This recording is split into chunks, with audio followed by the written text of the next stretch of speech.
लेकिन तुम लोगों को एक क्षण नहीं लगा एक ढोंगी को, एक ठग को वैद्य के रूप में स्वीकार करने में। क्या यही है मेरे इतने वर्षों की सेवा का फल? क्या यही है इतने रोगियों की पीड़ा दूर करने का पुरस्कार? मैं जानता था कि आप यहाँ आएंगे। आपके चरणों का स्पर्श पाकर अपार सुख की अनुभूति हो रही है। मुझे आदेश करिए, मैं किस प्रकार आपकी सेवा करके धन्य हो सकता हूँ। शिरडी और उसके आसपास के लोगों की पीड़ा, उनके दुखों, उनके रोगों को दूर करने के लिए आपकी इन वनस्पतियों की आवश्यकता है। मेरे पास जो कुछ भी है उसे आपकी सेवा में समर्पित करता हूँ साईं। अपने खाने पीने का ख्याल रखिएगा और कोशिश कीजिएगा कि कल गांव में जो पूजा है उससे पहले आप आ जाएं। हाँ, मैं सामान बेच के जल्दी आ जाऊंगा, तुम चिंता मत करो।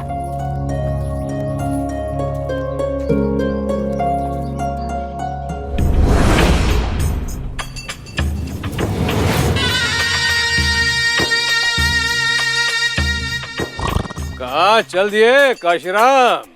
अहमदनगर में बड़ा बाजार लगेगा सरकार, वहीं जा रहा हूँ। अपने व्यापार की बड़ी चिंता है तुम्हें, शिरडी की कोई चिंता नहीं।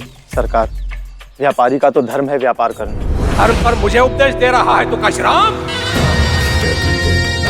यदि मैं चाहूं तो शिरडी के बाहर पैर नहीं रख सकता तो। क्षमा सरकार, आपको क्रोधित करना मेरा मकसद नहीं था। सरकार, यज्ञ के लिए जिस चंदे की मांग की गई है मैं आज शाम को ही भिजवा दूंगी सरकार।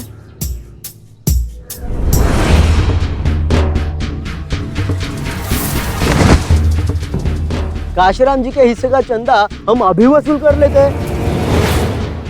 क्यों सरकार, क्या कहते हो आप? बहुत ही अच्छा विचार है। हरिओम। सरकार, सरकार, हरिओम। अभी के लिए इतना काफी है, बाकी का चंदा घर आकर ले लेंगे।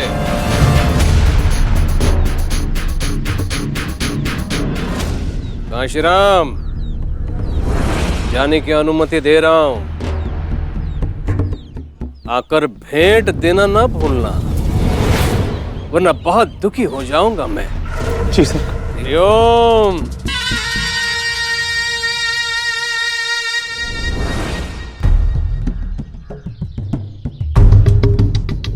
जंगल से जा रहे हो ना काशीराम? संभल के जाना। हाँ, मैंने सुना है डाकुओं का नया गिरोह आ गया है। उन्हें जो भी सामान दिखता है लूट लेते हैं।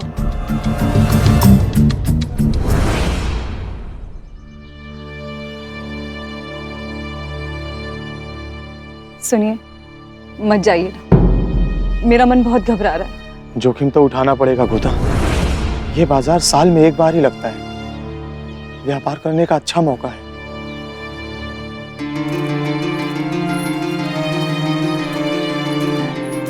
हे खंडोबा, इनकी हर मुसीबत से रक्षा कीजिएगा। लोगों का जाना आना बंद होगा जंगलों से, तो हम डाकुओं का क्या होगा? दिन भर से कोई हाथ ही नहीं लगा। अगर आज कोई नहीं मिलता है तो हमें बाहर जाकर गांव ही लूटने पड़ेंगे। तुम लोग अगर अपनी बकबक बंद करके थोड़ा सतर्क रहते तो 2 दिन पहले जो चूक हुई थी वो नहीं होती। डाकुओं के हाथों से लोग अगर ऐसे ही बच के निकलते रहेंगे तो डाकुओं का डर ही निकल जाएगा।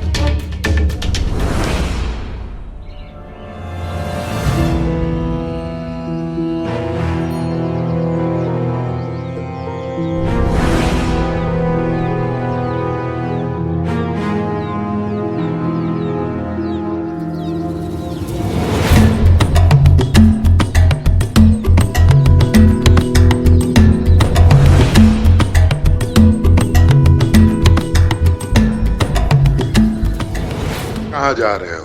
आगे वो ही जा सकते हैं जिनके कर्म अच्छे हों। भेंट लाए हैं सरकार के लिए और आप लोगों के लिए भी। कर्म अच्छे नहीं है तो क्या हुआ अंता जी, अपने लिए भेंट तो लाए हैं ना। लाओ जाओ अंदर में, आराम से जाना। हाँ,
बैरागी के बारे में बात तो नहीं की?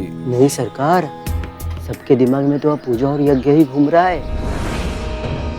सबने चंदा जो दिया है। अरे ओ, मैंने कहा था ना, लोग बड़े स्वार्थी होते हैं।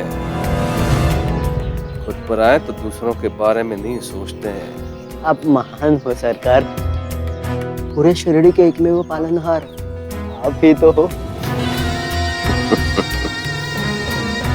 हरिओम।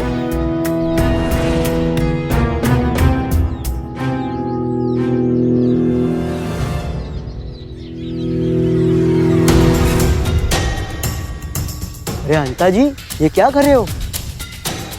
इस महापूजा में लगने वाली सामग्री सबसे ज्यादा इन्हीं के घर से तो आई है, तो सबसे पहले इन्हीं का हक बनेगा ना। आइए, पधारिए। कहने को पूरे गांव की पूजा है, सामान सारा हमारे घर से लूट कर लाया गया है। पाप किसी का ढूंढना पड़ रहा है हमको। चल।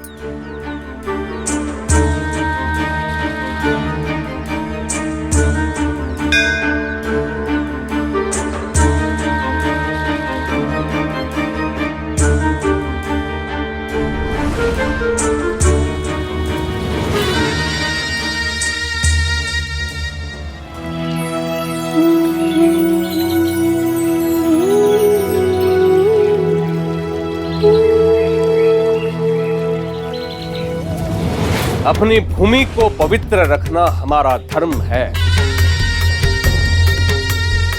तंत्र मंत्र जादू टोना करने वाले शिरडी से गुजरते रहते हैं, लेकिन शिरडी ने किसी को रुकने नहीं दिया। इस भूमि को शापित अपवित्र होने नहीं दिया। लेकिन समय के साथ साथ यहाँ अधर्म प्रबल हो गया।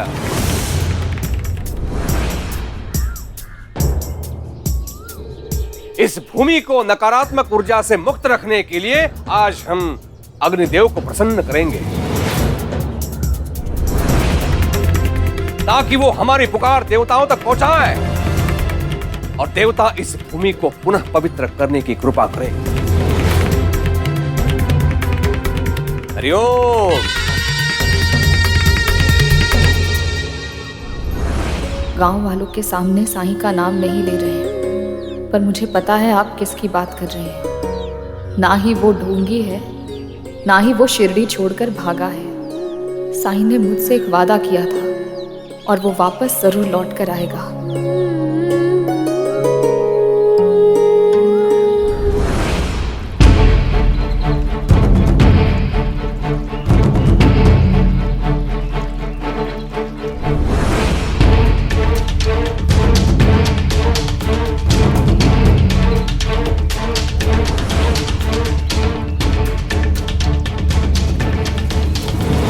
तुम फकीर लग रहा है, इसके पास क्या मिलेगा?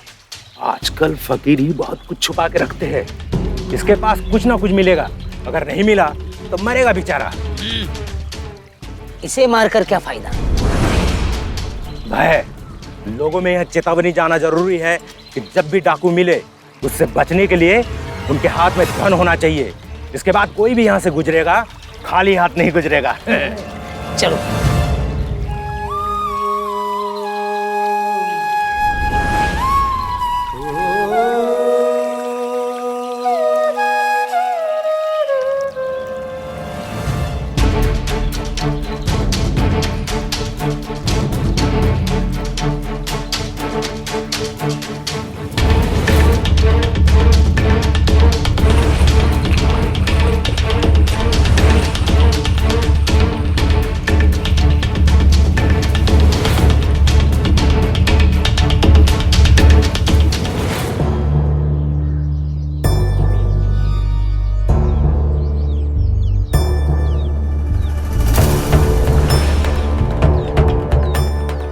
क्या बात है भाई साहब, आप ठीक तो हैं? पता नहीं, अजीब सी बेचैनी हो रही है। ऐसा लग रहा है जैसे कुछ बुरा होने वाला है।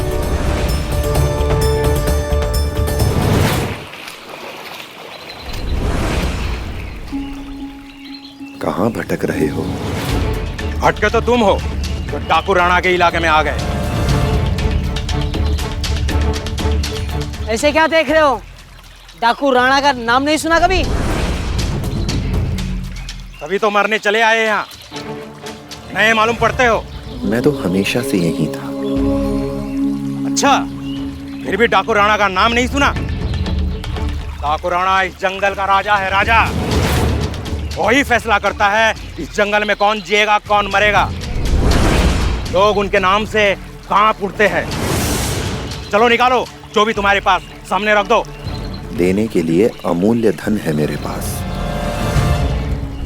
लेकिन उसे सामने नहीं रखा जा सकता, उसे स्पर्श नहीं किया जा सकता,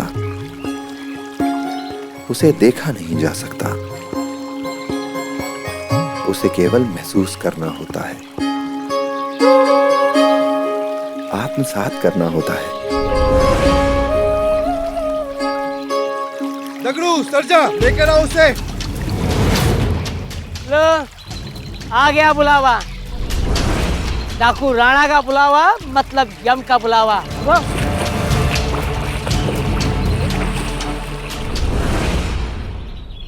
पूजा की तैयारियां हो चुकी हैं, आइए आसन ग्रहण कीजिए।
नहर किनारे फेंक दो इन दोनों को।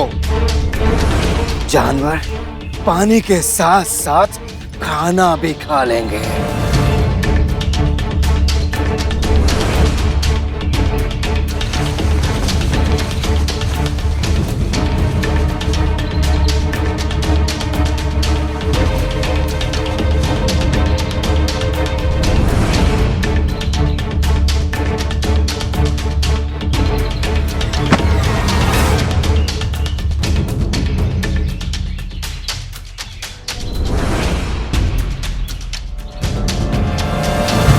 इस जंगल में रक्त और वक्त सिर्फ राणा की मर्जी से बहता है।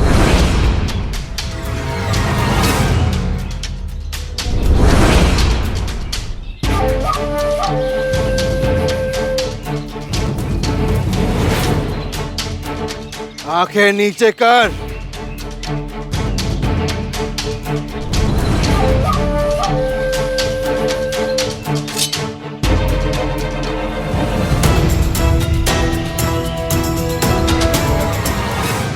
साईं, जरूर मेरी ये घबराहट साईं के लिए है।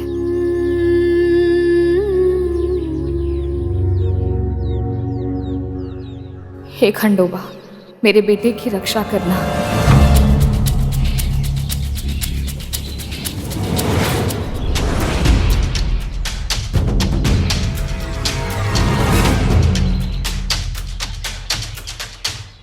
अपने सच की रोशनी से डरते हो या झूठ के अंधकार से?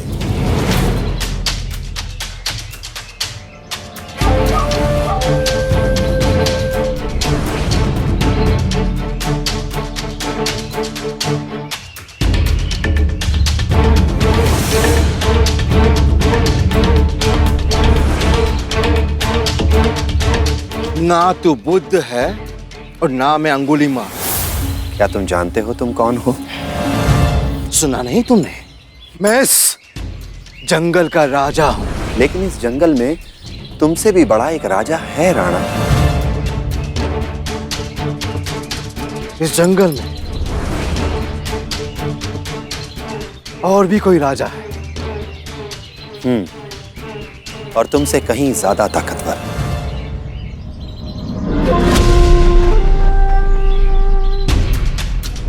अगर ये बात सच हुई तो मैं तुम सबको मार दूंगा। नहीं नहीं सरदार, ऐसा हो ही नहीं सकता। इस जंगल में आपके सिवा कोई दूसरा राजा हो ही नहीं सकता। जंगल का पत्ता पत्ता आपके नाम से कांपता है। मेरे आदमी इस जंगल का चप्पा चप्पा जानते हैं। लेकिन अगर तुम किसी को नहीं जानते तो इसका मतलब ये तो नहीं कि वो है ही नहीं। ठीक है, तो आज मिलवाओ मुझे। कहाँ है वो? यहीं, हमारे बहुत पास।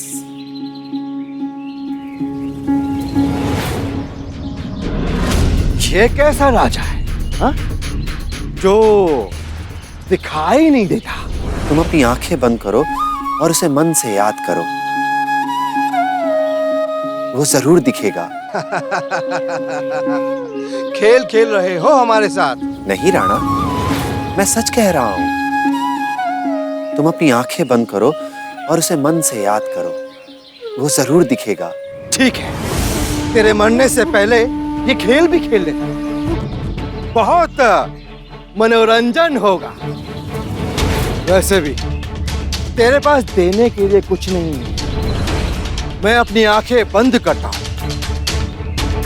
मेरे मन की आंखों में अगर वो राजा दिख गया तो बहुत अच्छा, लेकिन अगर वो राजा नहीं दिखा तो मैं तेरा गला काट दूंगा।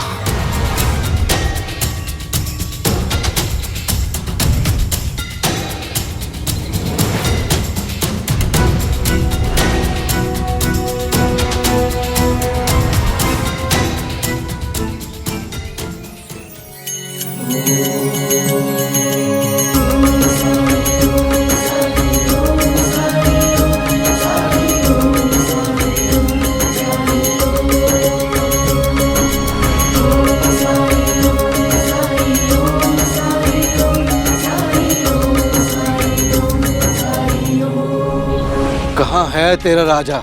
मुझे दिखाई क्यों नहीं देता?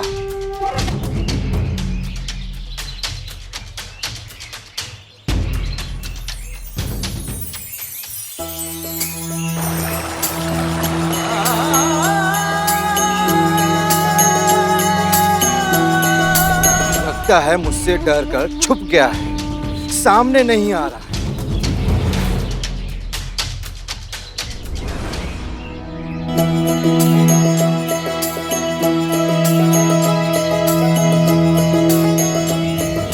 मुझे बेवकूफ बनाने की कोशिश में तेरा गला कटने वाला है। ये क्या फालतू के पेड़ पौधे दिखा रहा है? अब तू खेल हार गया है, अब इसकी सजा मिलेगी।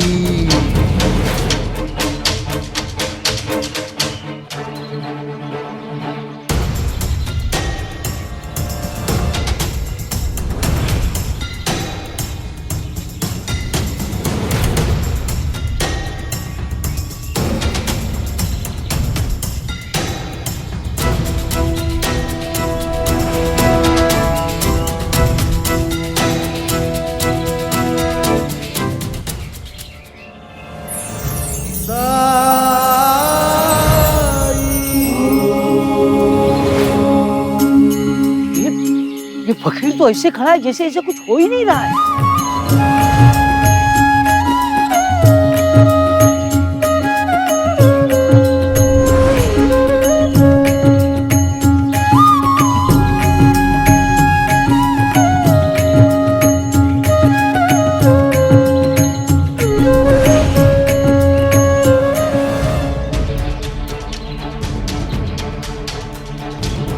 राणा की कुल्हाड़ी किसी को छू भी जाए तो खून की नदियां बहा देती है।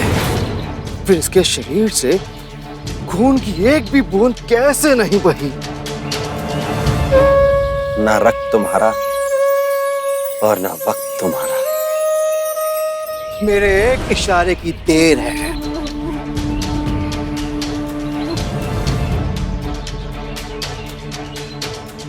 अब बोल, राजा कौन? शस्त्र की धार पर जो राज करे उसे राजा नहीं कहते राणा। राजा तो वो है जो अपनी प्रजा की सेवा करे, उनकी रक्षा करे, भयभीत नहीं बल्कि अपनी प्रजा को भय मुक्त कर दे।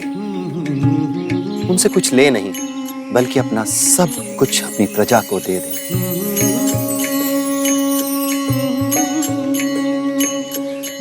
और जानते हो राणा, असली राजा तो अपनी प्रजा के सुख का श्रेय भी नहीं लेता, क्योंकि वो उसे अपनी उपलब्धि नहीं अपना धर्म मानता है। उपदेश देके भटकाओ मत। तुमने कहा इस जंगल में एक राजा है तो नजर क्यों नहीं आ रहा है? हम इंसानों की एक समस्या है राणा, जानते हो क्या? हम वही देखते हैं जो हम देखना चाहते हैं। जब तुमने जंगल के इस राजा को देखना चाहा, उसे ढूंढना चाहा, तो तुमने अहंकार की नजर से देखा, नफरत की नजर से देखा, चुनौती की नजर से देखा। पर जिस राजा की मैं बात कर रहा हूं, अहंकार तो उसमें है ही नहीं, नफरत तो उसमें है ही नहीं, तो फिर वो तुम्हें कैसे दिखता? आदर्श राजा वो है जिसकी करुणा, जिसकी अच्छाई, जिसका प्रेम राज्य के कण कण में प्रजा के उद्धार में साफ नजर आए, जो प्रजा के सम्मान, प्रजा की सुरक्षा, प्रजा के सुख में साफ प्रतिबिंबित, परिभाषित, वही राजा है। इसीलिए जब तुमने जंगल के इस राजा को देखने की कोशिश की, तो वो तुम्हें इस जंगल के पेड़, पौधे, पक्षियों के खिलते हुए चेहरों में नजर आए, उनके रूप में नजर आए, और तुम इस जंगल के देवता, वन देवता की महिमा को देखकर भी देख नहीं सके। बताओ राणा, दोष किसका है? देखने वाले का या दिखाई देने वाले का?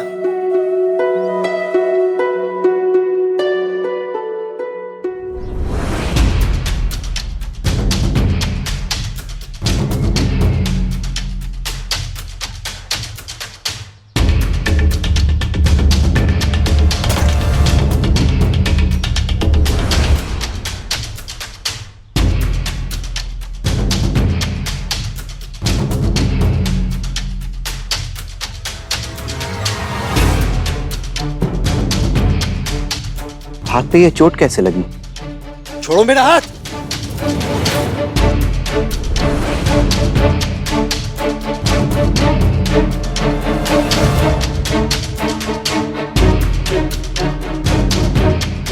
जब तक तुम्हारा इलाज नहीं कर देता, नहीं छोड़ सकता।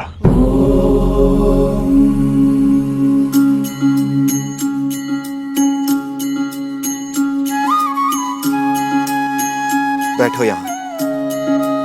हाथ छोड़ो मेरा। मैंने कहा यहां बैठो।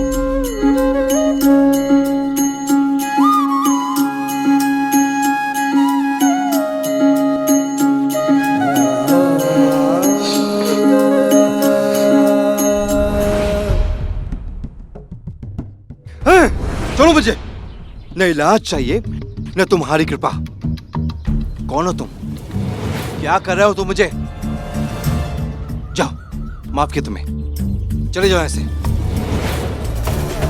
चलो सब ऐसे जाओ।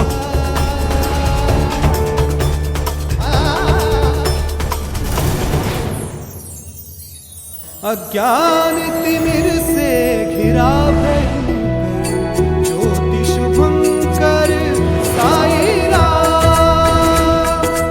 ओम साई ओम साई ओम साई ओम साई ओम साई ओम साई ओम साई ओम साई ओम साई ओम साई ओम। मैं सहारा देना चाहता हूं, क्या तुम तैयार हो?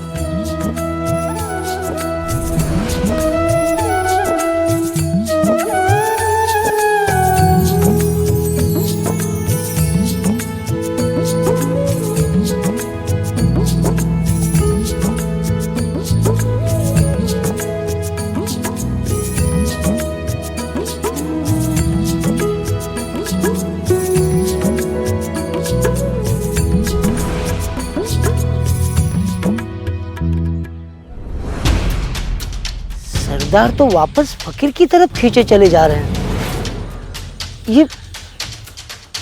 ये हो क्या रहा है?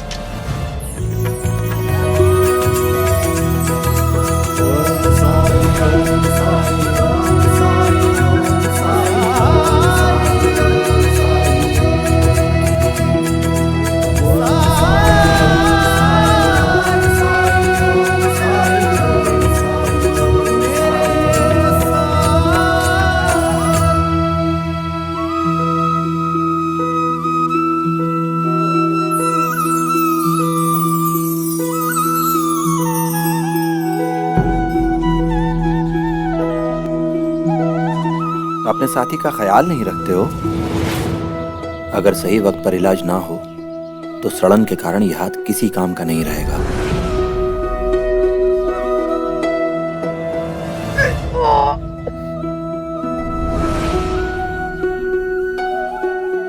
कभी कभी दर्द दवा बनकर आता है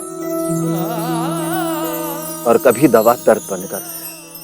लेकिन जो भी हो, मकसद दोनों का एक ही है, तकलीफ का दूर होना।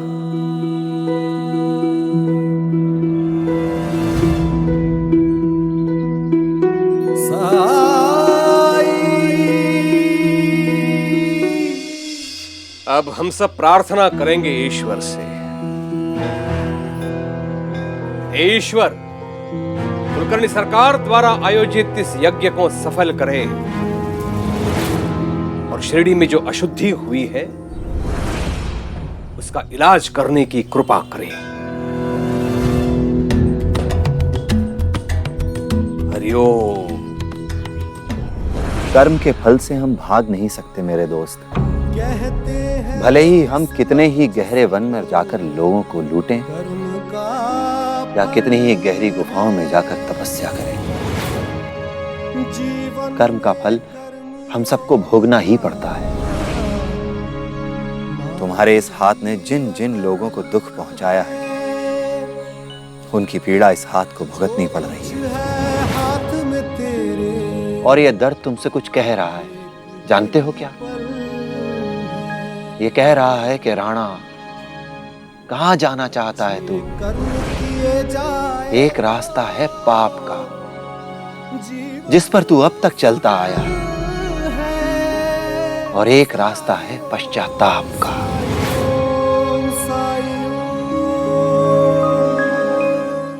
अग्नि प्रज्वलित कीजिए।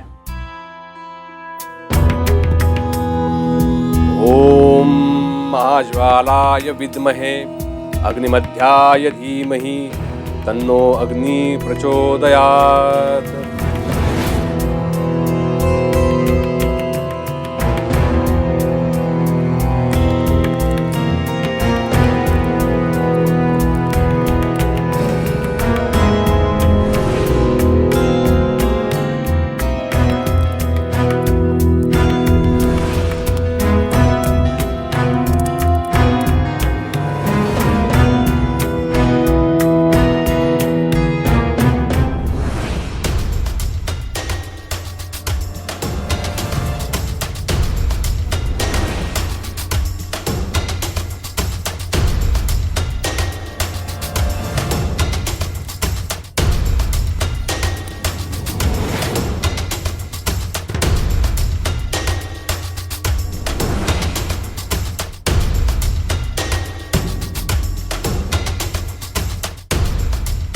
ये लकड़ी गीली है। कौन लाया ये लकड़ी? धर्म के कार्य में बाधा उत्पन्न करने वाले को 100 कोड़े पड़ने चाहिए। बुलाओ उसे। लकड़ियां तो सूखी हैं।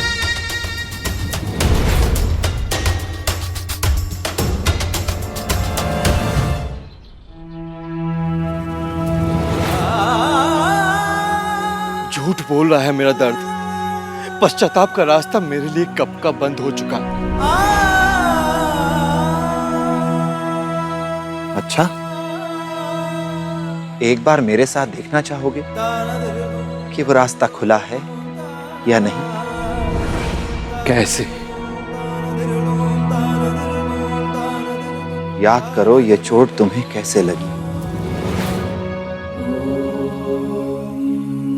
मेरे पास कुछ नहीं, मेरे पास कुछ कुछ भी नहीं मेरे पास कुछ नहीं निकाल कुछ भी नहीं है मेरे पास कुछ नहीं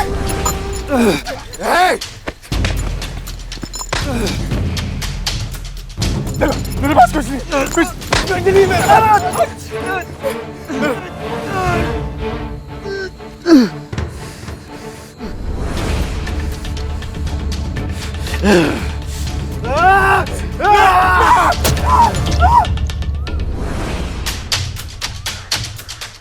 कुछ याद आया? कल रात वो व्यापारी, क्या जरूरत थी उसे अपनी हिम्मत दिखाने की? क्यों उसने सीधे सीधे अपना सारा धन हमारे हवाले नहीं किया? अगर वो मुझे धक्का नहीं देता तो उस एक पर अपने इस हाथ में लगी चोट को देखकर मुझे इतना गुस्सा आया कि मैंने उसी कुल्हाड़ी से, इसी हाथ से उसे मारा मैंने। पंता जी, इस हवन कुंड में मुझे अग्नि चाहिए, अग्नि। घी डाल के देखता हूँ सरकार।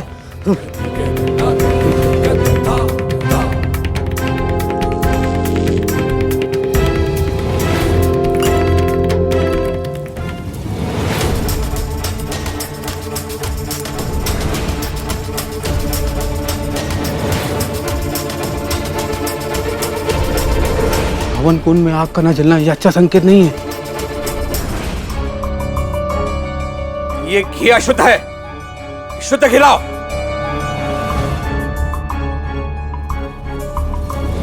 डालो।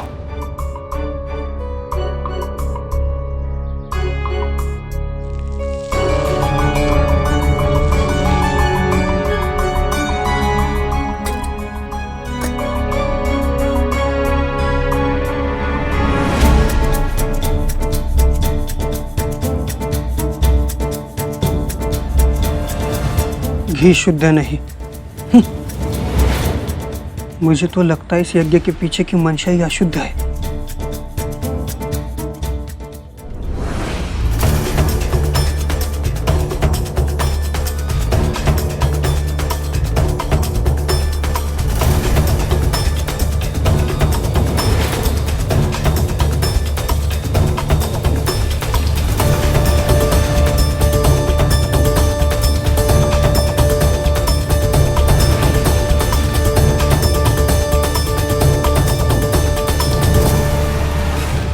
खंडोबा ने एक माँ के विश्वास की लाज रखी है आज, और अग्निदेव ने प्रकट ना होकर ये सिद्ध कर दिया है कि साईं को उनका भी आशीर्वाद प्राप्त है।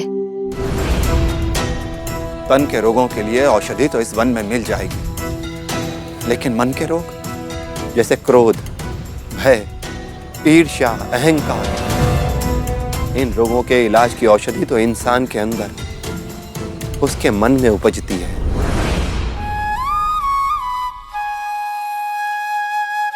जरूरत है तो बस अपनी उस संजीवनी को खोजने की। कहाँ खोजूं? कैसे खोजूं? तुमने अपने मन में जो दीवारें उठा रखी हैं, उन्हें गिरा दो। उनके पार देखो, वहां तुम्हें वो लोग दिखेंगे तुम जिनसे हमेशा भागते रहे, चिढ़ते रहे, क्योंकि वो लोग तुम्हें हमेशा भलाई के रास्ते पे लाने की कोशिश किया करते थे। जैसे तुम्हारी माँ।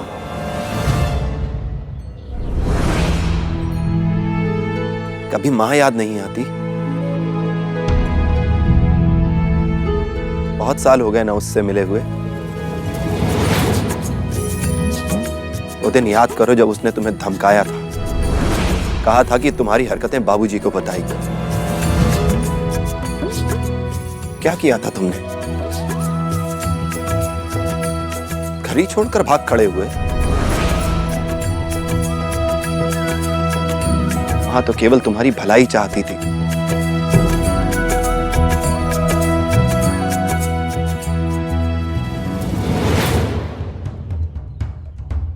ये क्या हो रहा है सरकार?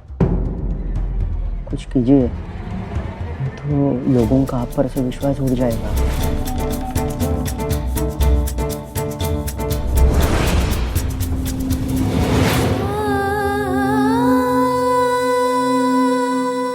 जिस मनीषा से मैंने इस यज्ञ की चाल चली थी वो तो उल्टी ही पड़ रही है। बड़ी अपमानजनक स्थिति बन गई है मेरे लिए। कुछ तो करना पड़ेगा। हरिओम।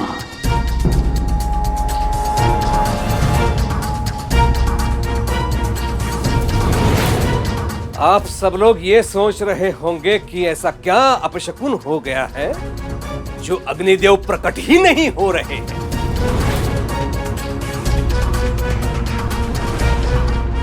मैं बताता हूं आपको इसका रहस्य। शुभ कार्य में सब शुद्ध मन से सम्मिलित हो तो ही वो कार्य संपन्न होता है। लेकिन यहां एक स्त्री है जिन्हें शिरडी की शुद्धि चाहिए ही नहीं। हम यहां सब प्रसन्न हैं लेकिन ये दुखी खड़ी है, आंसू बहाती हुई, जैसे हम सब शत्रु हैं शिरडी के। जैसे शिरडी की भलाई का उत्तरदायित्व तो केवल इनका है। मेरे आंसुओं का कारण आप नहीं समझेंगे,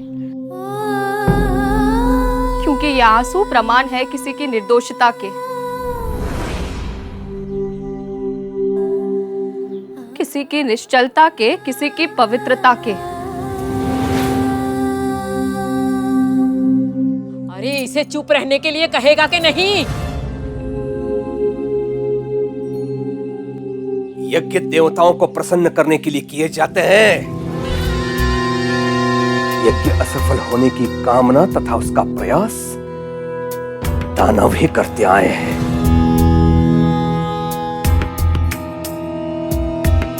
मुझे लगा आप सब लोग शिरडी का भला चाहते हो, इसलिए मैंने सबको आमंत्रित किया।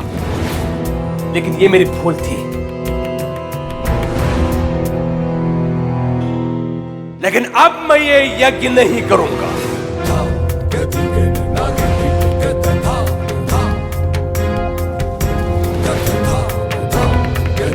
बल्कि इस समस्या के समाधान का दूसरा मार्ग निश्चित करूंगा।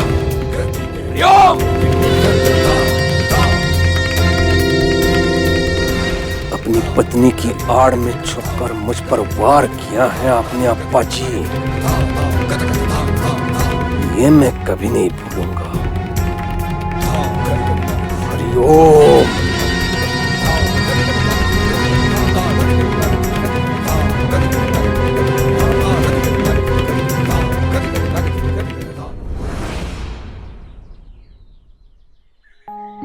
ये बात कोई नहीं जानता, मेरे अलावा किसी को नहीं पता। फिर तुम्हें कैसे पता? कभी सोचा माँ कैसी होगी, किस हाल में होगी, तुम्हारी राह देखती होगी? कितना कोसा होगा उसने अपने आप को उस दिन को जब उसने तुम्हें खो दिया था। कितना दुख सहा होगा उसने तुम्हें खोने पर। और क्या तुम्हारी मां को फक्र होगा कि उसका प्यारा लाडला बेटा बेखूंखार डाकू बन चुका है? तुम्हारे किए हर पाप में वो खुद को भागीदार मानती होगी। जितना दुख तुम्हें है, जितनी तकलीफ तुम्हें है, उससे कहीं ज्यादा तकलीफ तुम्हारी मां को है। एक तो तुम्हारी तकलीफ, ऊपर से तुमने जिन लोगों को लूटा मारा, उनकी तकलीफ भी सहेगी वो। राणा, तुम्हारे नाम से लोगों की नींद उड़ जाती है ना, लेकिन वहां तुम्हारी मां तुम्हारी चिंता में सुध बुध खोकर बैठी होगी। संसार में किसी को भी दुख देना पाप है, लेकिन माँ बाप को दुख देने से बड़ा पाप कुछ हो सकता है क्या? पश्चाताप आसान नहीं होगा तुम्हारे लिए, लेकिन अगर तुम कोशिश भी करना चाहते हो तो मैं तुम्हारा स्वागत करता हूं।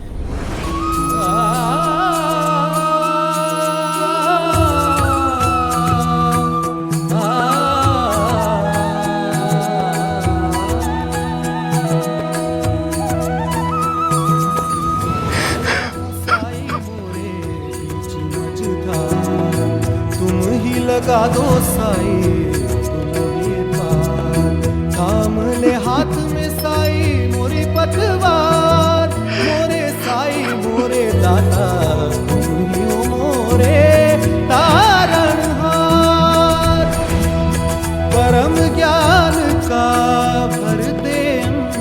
चारों तरफ अंधकार ही अंधकार है मेरे।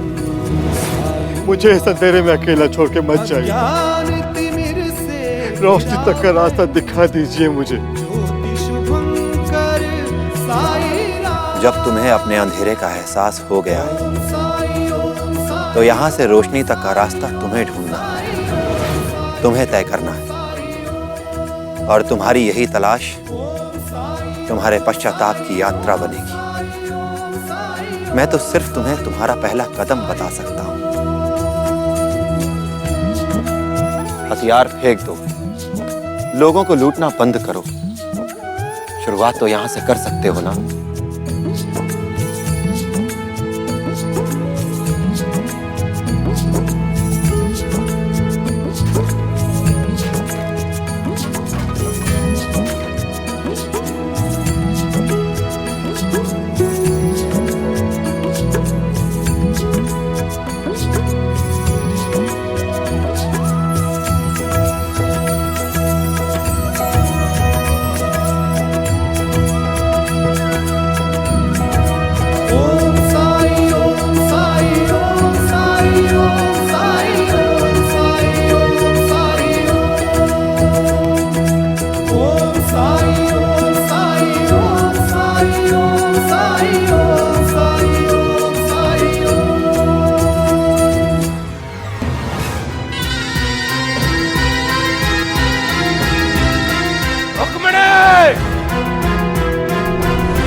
मैं जब तक बाहर नहीं आऊं तब तक मेरे कक्ष में कोई नहीं आएगा और ना ही मुझे कोई पुकारेगा।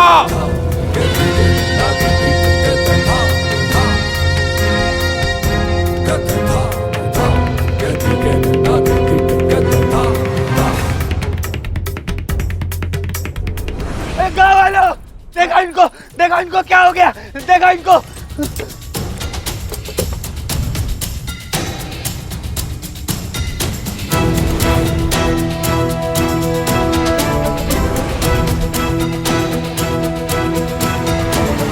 क्या हुआ काशीराम को?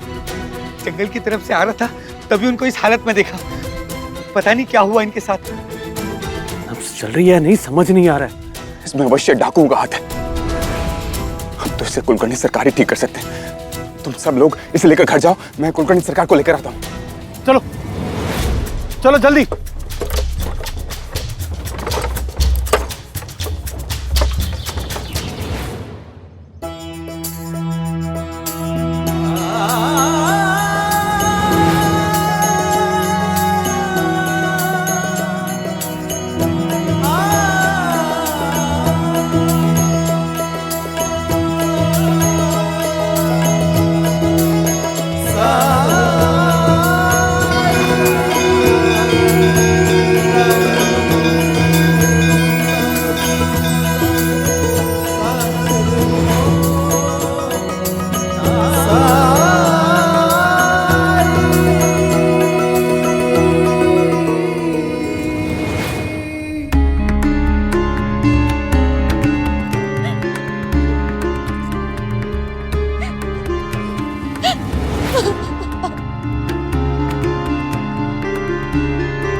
पहले ही तुम्हारे कारण गांव में इतना कुछ हुआ है।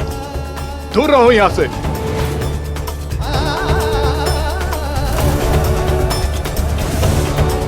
मैं यहाँ इलाज करने आया हूँ। शिरडी के वैद्य कुलकर्णी सरकार हैं, वही करेंगे मेरे भाई का इलाज। कुलकर्णी सरकार अभी नहीं आ पाएंगे। लेकिन और इंतजार किया तो काशीराम के प्राण निकल जाएंगे। हाँ, अब खून भी कितना बह चुका है। अब क्या करें? कहाँ जाए इसे लेकर? रुक जाओ।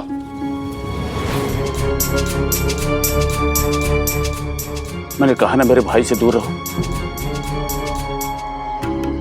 दादा, साईं पर विश्वास रखो। काशी के इलाज के लिए मैं सिर्फ और सिर्फ कुलकर्णी सरकार पर विश्वास करूंगा। मैं उनका इंतजार करूंगा। ये मेरा फैसला है। कोई और मेरे भाई का इलाज नहीं करेगा। दादा, काशी के पास इतना वक्त नहीं है कि वो आपके विश्वास की परीक्षा दे। स्थिति को समझिए दादा, भावुक होने की कोई जरूरत नहीं है। आपको कुलकर्णी सरकार के लिए रुकना है तो आप रुकिए, पर तब तक साई को इलाज करने दीजिए काशी का। इसमें नुकसान तो कोई नहीं है, अगर है तो सिर्फ फायदा। आइए साई।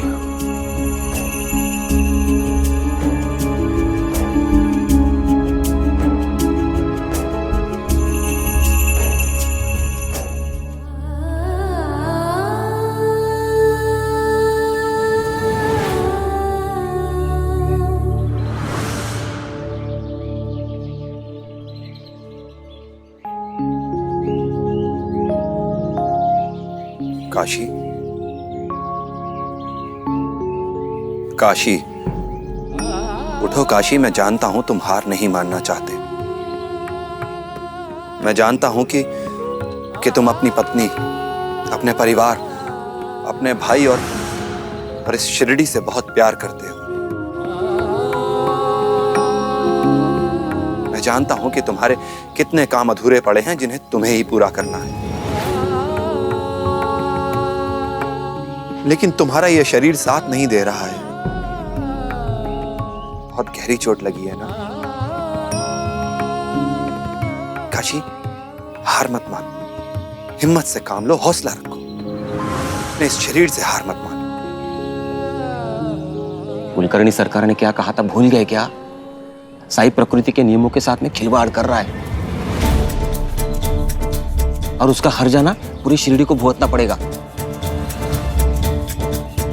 अभी मुझे डर तो इसी बात का लग रहा है, कहीं साई के इलाज करने से एक और मुसीबत ना खड़ी हो जाए हम सबके लिए।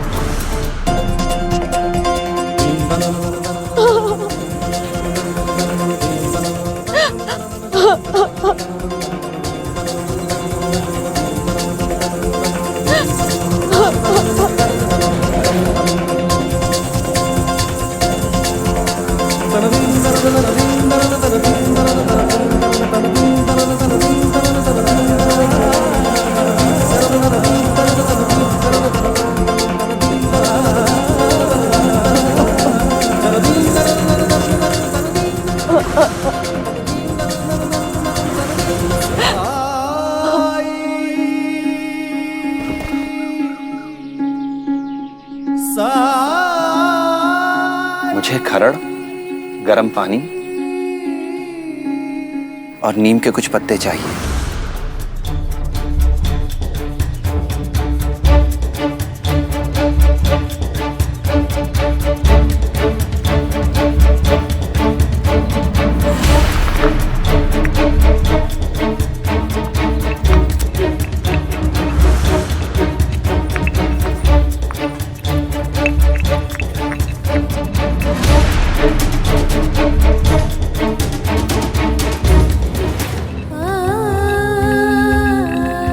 पाखंडी को मिलने के लिए घर से एक कदम भी निकाला तो तुझे तात्या की सौगंध है।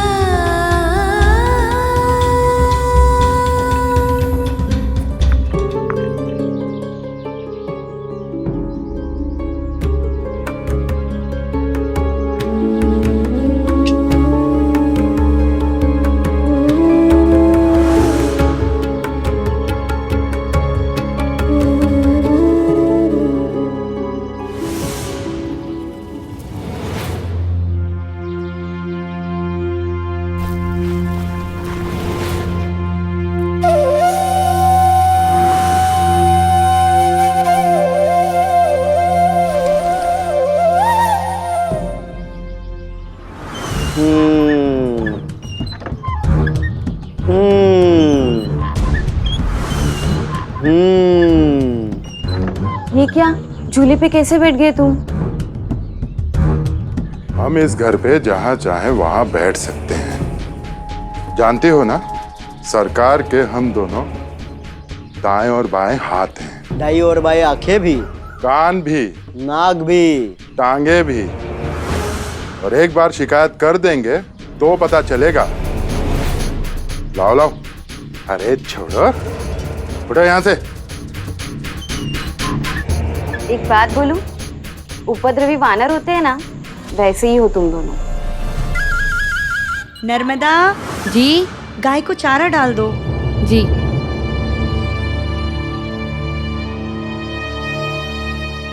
कौन आया था? किस पे चिल्ला रहे थे?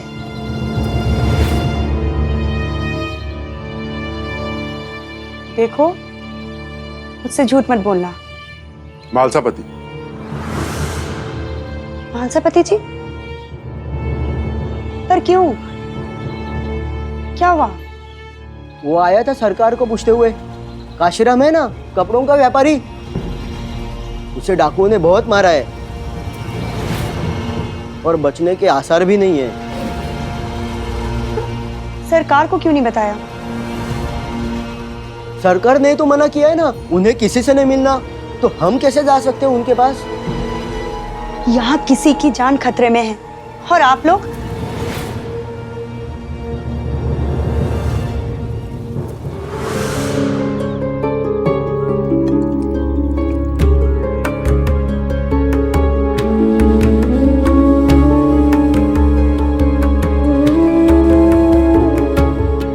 अगर मेरे भाई को कुछ हुआ तो देख लेना। दादा, साई को काशी का इलाज करने दीजिए। काशी के बचने की अब एक ही उम्मीद है और वो है साई। काशी को कुछ नहीं होगा। दादा, आपको कुलकर्णी सरकार का इंतजार करना चाहिए था। उनसे अच्छा वैद्य नहीं है कोई यहाँ। हाँ, लेकिन इलाज के लिए वैद्य का मौजूद होना भी तो जरूरी है ना। इलाज नहीं होने से तो अच्छा है कि जो हो रहा है वही बेहतर है। और आप तो जानते ही हैं, कुलकर्णी सरकार ऐसे किसी के लिए नहीं आते। उसी को सौभाग्य मिलता है जो उनके दाम दे सके। मोनी के पिता को भूल गए? सांप ने डसा था, सरकार ने उसको जिंदा कर दिया और फिर उनका इलाज भी तो पता है, एकदम रामबाण। और इस साई का क्या पता?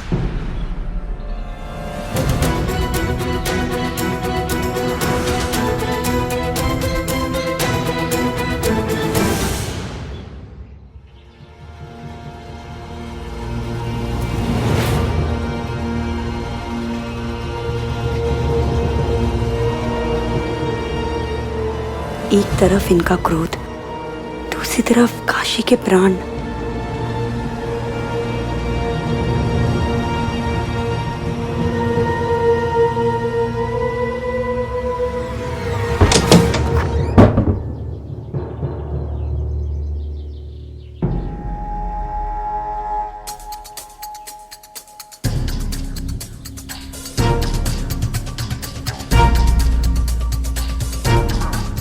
मेरे आदेश की अवमानना करने का उपयुक्त कारण नहीं होगा तो बहुत पछताएंगे। तो मैं जानती हूँ कि आप बहुत व्यस्त हैं, लेकिन मेरी जिम्मेदारी है आपको बताना। काशीराम के प्राण संकट में हैं और आप शिरडी के वैद्य, आपके अलावा यहाँ के लोगों की मुश्किलें और कौन दूर कर सकता है? दूर कर रहा है मुश्किल सरकार। काशीराम का इलाज कोई और कर रहा है सरकार।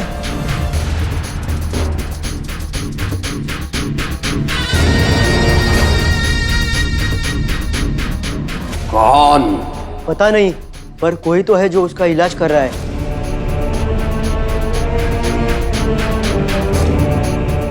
हरिओम।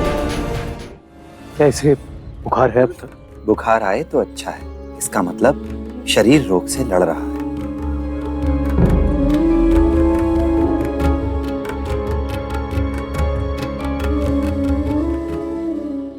मेरा विकल्प ढूंढने का दुस्साहस कैसे कर लिया इन लोगों ने। इसका मूल्य चुकाना पड़ेगा शिरडी वासियों को देख लेना। लेकिन उससे पहले उस वैद को कोड़े मार के निकलवा दूंगा शिरडी के बाहर। हरिओम हरिओम।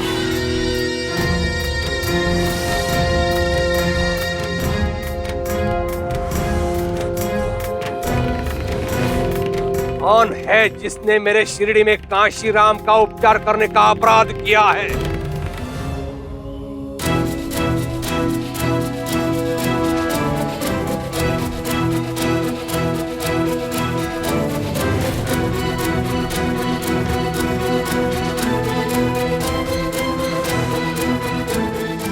धुआं अपने आप कम हो जाएगा।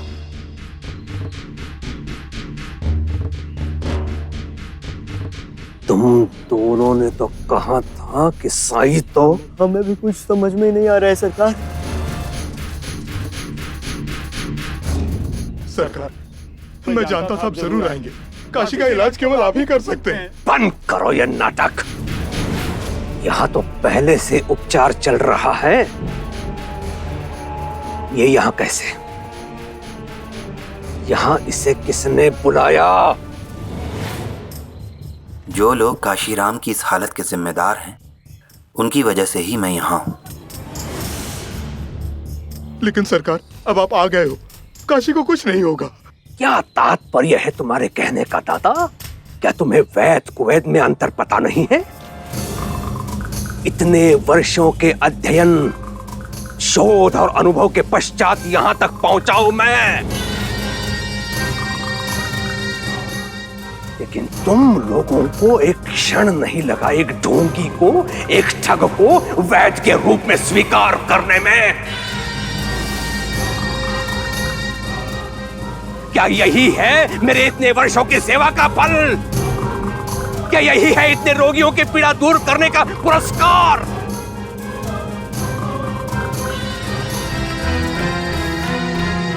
अब सुन लो, काशीराम का उपचार किसी और ने आरंभ किया है। इसमें मैं हस्तक्षेप नहीं करूंगा। यदि मैंने ऐसा किया तो उपचार की मर्यादा का उल्लंघन होगा। तुम लोगों ने जो निर्णय लिया है उसके परिणाम के उत्तरदायी भी तुम लोग ही होगे। हरिओम। नहीं सरकार ऐसा मत कहिए। आपके लिए कुछ भी नामुमकिन नहीं है। खांडूबा जी की इतनी कृपा है जो आप पर। ये पहले सोचना चाहिए था दादा।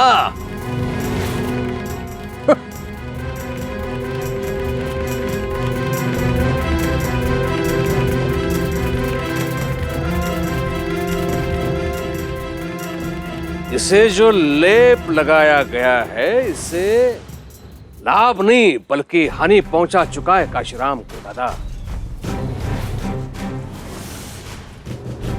मुझे वेखंड चाहिए। वेखंड? इस उपचार में वेखंड? अद्भुत। घर में वेखंड नहीं है साई। प्याज तो होगा। हाँ, वेखंड नहीं है तो कांदा लाओ, कांदा नहीं है तो अदरक लाओ, अदरक नहीं है तो हरी मिर्च लाओ, हरी मिर्च नहीं है तो कोथिमीर लाओ। लाओ लाओ, घर में जो भी है लेके आओ।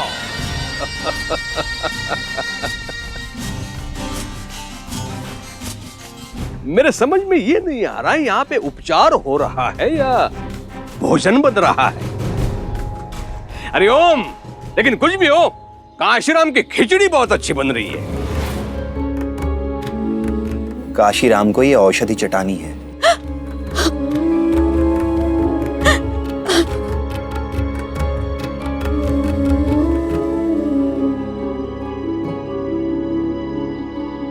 नहीं बचेगा। तेरे ढोंग से ये नहीं बचेगा, देख लेना।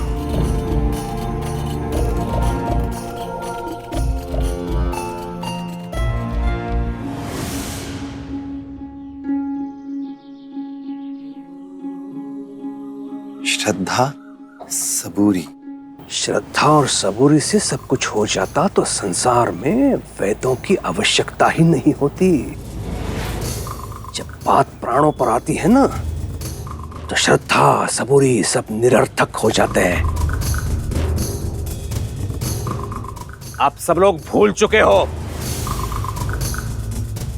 जब मौनी के पिता के प्राण बचाने थे तो आप सब लोग मेरे सामने गिड़गिड़ाए थे। भूल गए सबके सब। श्रद्धा और सबूरी के चक्कर में पड़ते तो क्या होता।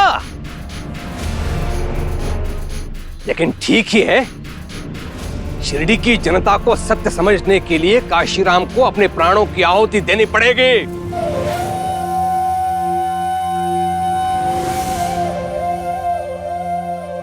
काशीराम का समय अभी पूरा नहीं हुआ है और ना ही उसके शरीर का उद्देश्य पूरा हुआ है।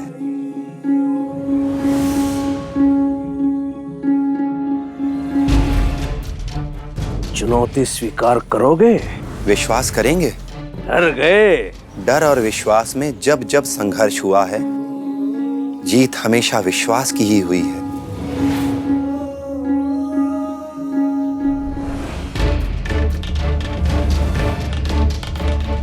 अपने वेद, अपने ज्ञान, अपने विवेक की उपेक्षा कर तंत्र मंत्र करने वाले पर विश्वास करो। मूर्ख समझा है मुझे केवल अपने अनुभव पर विश्वास है, और मेरा अनुभव तेरी कल्पना से कहीं अधिक है।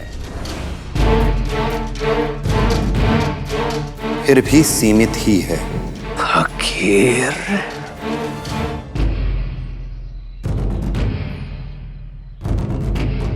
अगर हम जिंदगी के करिश्मे पर यकीन करना छोड़ दें, तो इसमें समझदारी कैसी? जिंदगी के चमत्कारों पर अचंभित होना छोड़ दें, तो शायद हम जिंदा ही नहीं हैं। बहुत कुछ है जिसका अनुभव होना अभी बाकी है। जिंदगी से बड़े ना हम थे, ना हम हैं, और ना ही कभी हो पाएंगे। हरिओम। अनुभव तो तुझे अब होगा, जब काशीराम मरेगा और तेरा पाखंड सबके सन्मुख होगा। धक्के मार कर निकालेंगे यही लोग तुम्हें शिरडी से, देख लेना।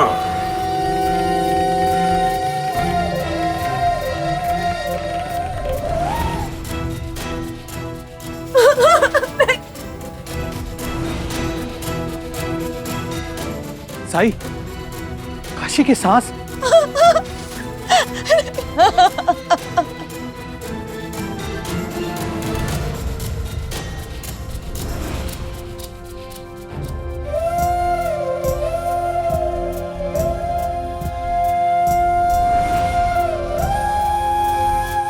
अब आप ही कुछ कीजिए, मेरे काशी को बचा लीजिए सरकार, मैं आपके पांव पड़ता हूँ। नाटक बनकर।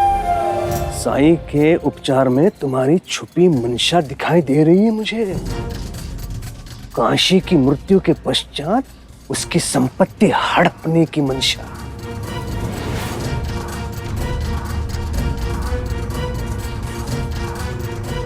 नहीं तो तुम्हारी इच्छा के बिना तुम्हारे भाई को कोई हाथ भी लगा सकता है भला। भूल हो गई सरकार, भूल हो गई साईं को ना रोकने की।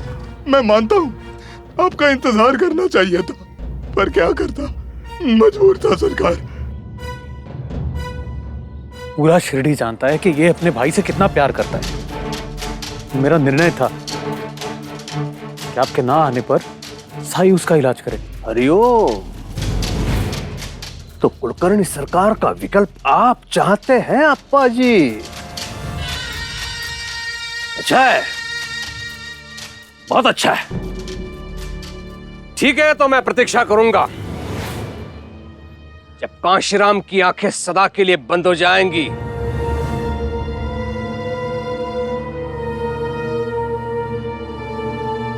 तभी सबकी आंखें खुलेंगी। हरिओम।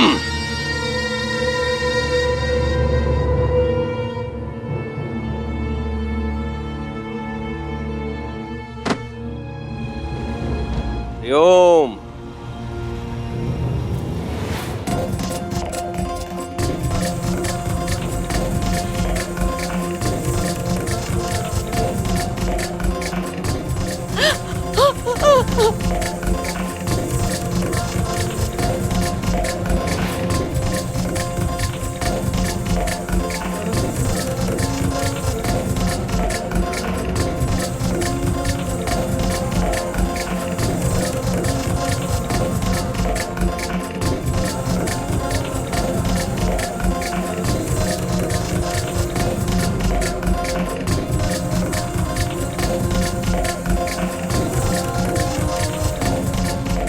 काशी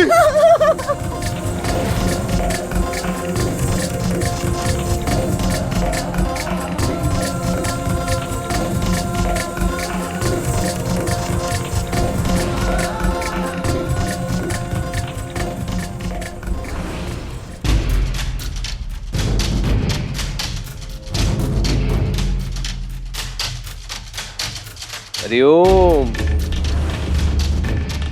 क्या कहा था मैंने? हाँ, मेरे अनुभव पर मेरा पूरा विश्वास है। उल्टी सांसें ले रहा है वो, नहीं बचेगा, नहीं बचेगा।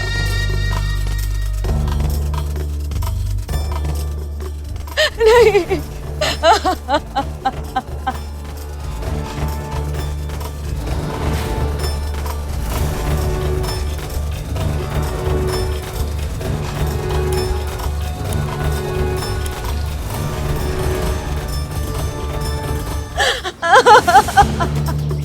श्रद्धा और सबूरी पराजित हुए। हरिओम।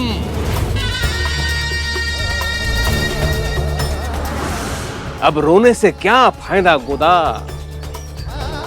तुम सबकी मूर्खता का मूल्य चुकाना पड़ रहा है काशीराम को। दादा, अब कहूं उस ढोंगी से कि जीवित करे काशीराम को। कह दो उसके निर्जीव शरीर में प्राण फूंकने के लिए।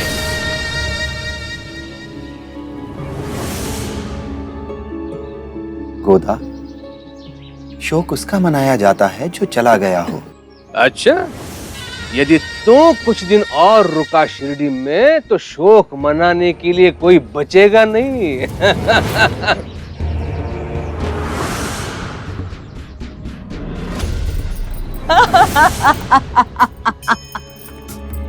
गोदा, तुम चलो अंदर चलो।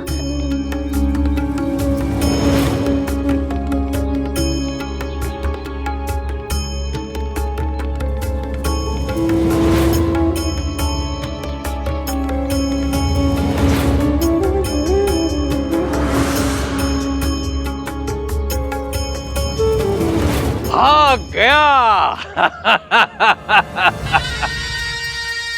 अपना झोला उठाकर भाग गया। एक दूसरे का मुंह ताकते रह गए तुम लोग। श्रद्धा और सबूरी का पाठ पढ़ाने वाला स्वयं श्रद्धा और सबूरी का पालन किए बिना भाग गया। हरिओम। अब मनाओ खुशी। इस पर विश्वास किया था आप लोगों ने, इस पर, इस कायर पर। जब बात नहीं बनी तो पलायन कर गया। तुम लोगों को अब भी समझ में नहीं आ रहा है कि हुआ क्या है। जब इस काशीराम की अर्थी उठेगी और उसके साथ राम नाम सत्य है, राम नाम सत्य है गूंज उठेगा, तब आप लोगों की आंखें खुलेगी। काशीराम की अंतक्रिया की सामग्री का प्रबंध करो। मूल्य मैं चुकाऊंगा।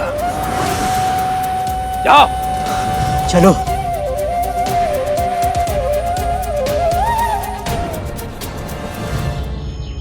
एक पत्नी के पास सिवाय उसके विश्वास पर कुछ भी नहीं होता, और उसी विश्वास का सूत्र है ये। एक विवाहिता स्त्री की ताकत, उसकी शक्ति, श्रद्धा और सबूरी की शक्ति।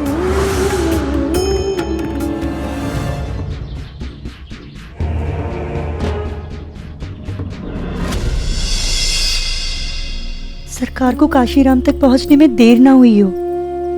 मुझे तो गोदा के बारे में सोच सोच कर ही दुख हो रहा है। पता नहीं क्या बीत रही होगी उस पर।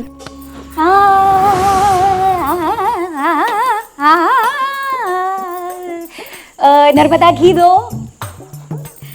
अभी अभी गांव वालों को कुछ बातें करते सुना मैंने। लगता है आखिर गांव वालों की अक्ल ठिकाने आ ही गई। घी दो। क्या हुआ?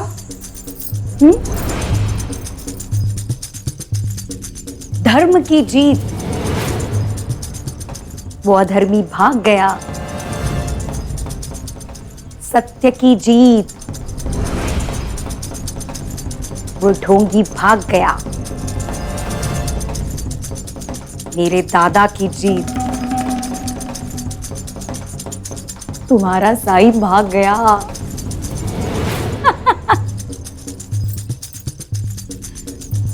और काशीराम मर गया। और अगर नहीं मरा होगा तो मर जाएगा। आए बड़े सब लोग साई से उसका इलाज करवाने वाले थे।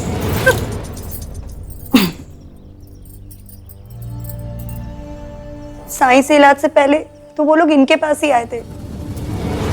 अगर यही समय पे नहीं पहुंचे तो इसका दोषी और कौन होगा? और अगर काशीराम जिंदा ना बचा तो ये जीत किसकी और कैसी? हाँ, मतलब तुम ये कहना चाह रही हो कि अपराधी दादा है? हाँ, ये बड़ी।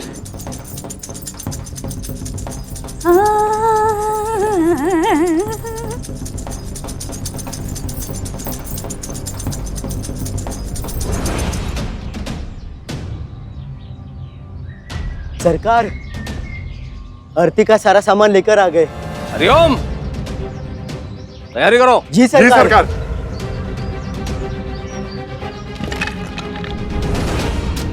काशी अभी मरा नहीं, फिर भी कुलकर्णी सरकार क्यों उसकी अर्थी बनवा रहे हैं?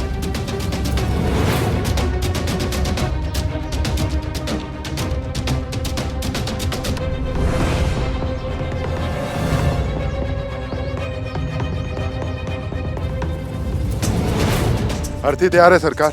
हरिओम, देख क्या रहे हो? उठाओ काशी को। श्रद्धा सबूरी।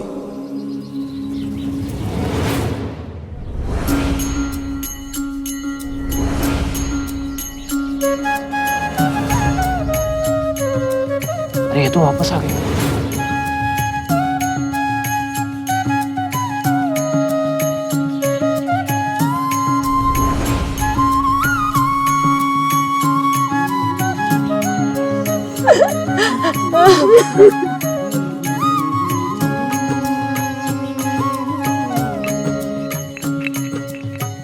ज्ञानी लोग, तुम सबको नौटंकी अच्छी लगती है ना?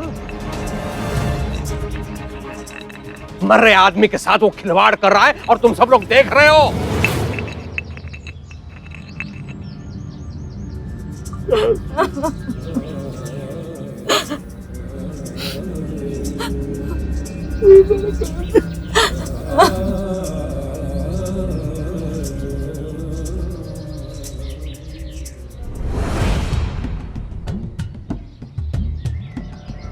सरकार, बेलपत्र तो शरीर में फैले विष को बेअसर कर देता है। विष के निष्क्रिय होने का लाभ उसे मिलता है जिसके शरीर में प्राण शेष हो। पंता जी,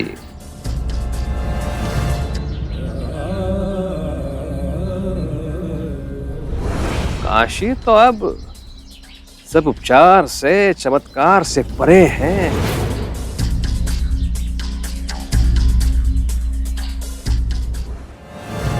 जब जीवन में दुख का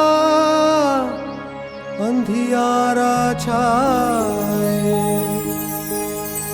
मन में सदा श्रद्धा की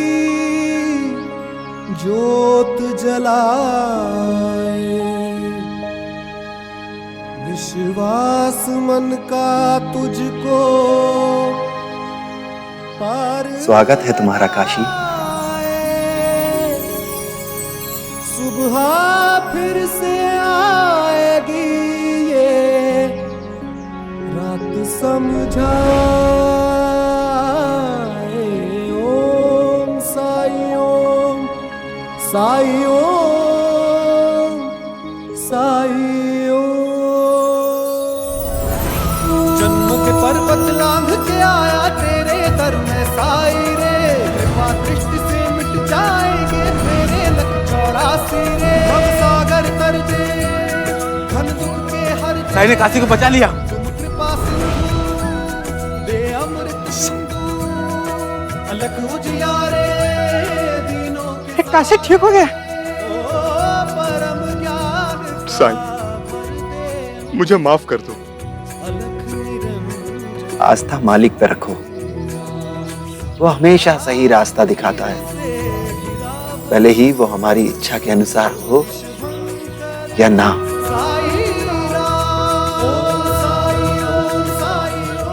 आज शिरडी के गरीबों को एक उम्मीद मिल गई, एक नया वैद्य मिल गया। एक ऐसा वैद्य मिल गया जो बिना मांगे इलाज करता है, जो बिना जाति धर्म देखे इलाज करता है।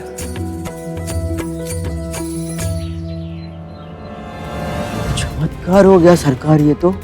हरिओम।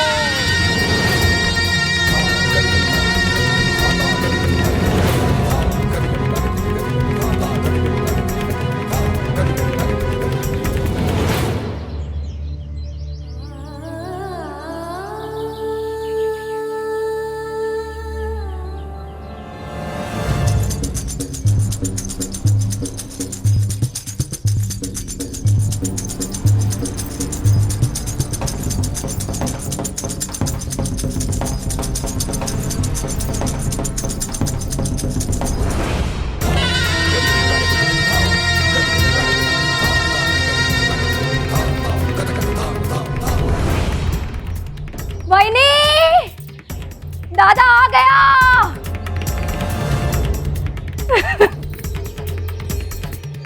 दादा दादा रुको दादा, जीत का तिलक तो लगाने दो।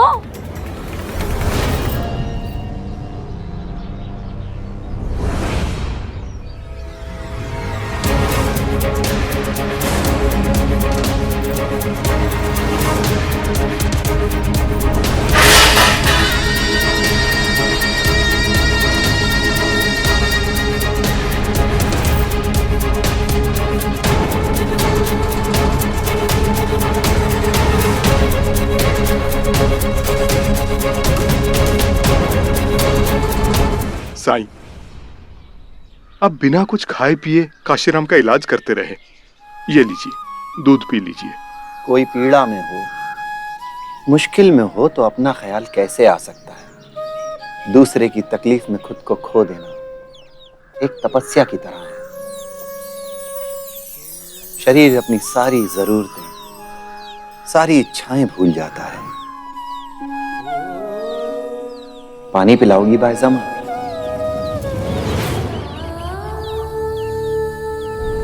उस पाखंडी को मिलने के लिए घर से एक कदम भी निकाला तो तुझे तात्या की सौगंध है।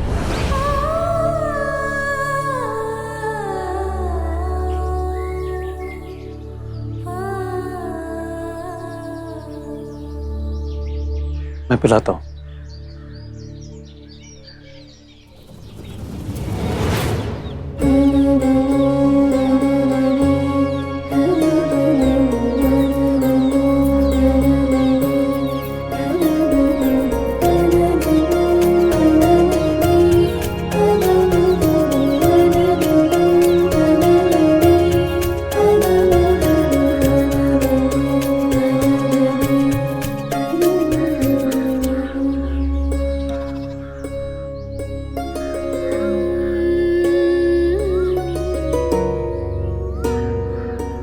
चलता हूं साई।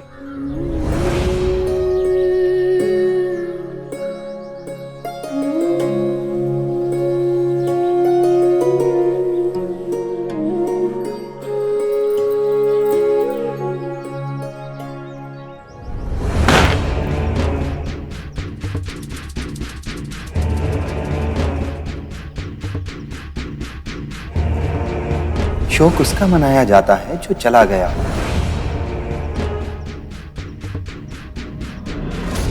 श्रद्धा सबूरी।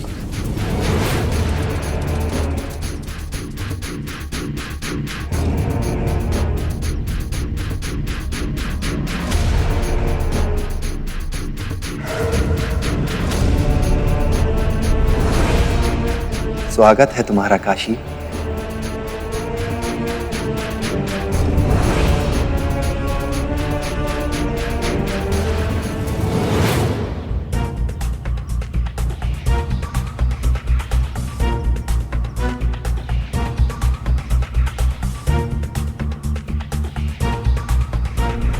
साई ने काशी को बचा लिया।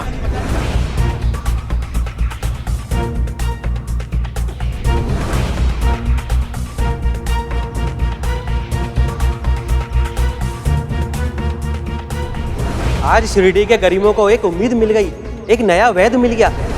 एक ऐसा वैद्य मिल गया जो बिना मांगे इलाज करता है, जो बिना जाति धर्म देखे इलाज करता है।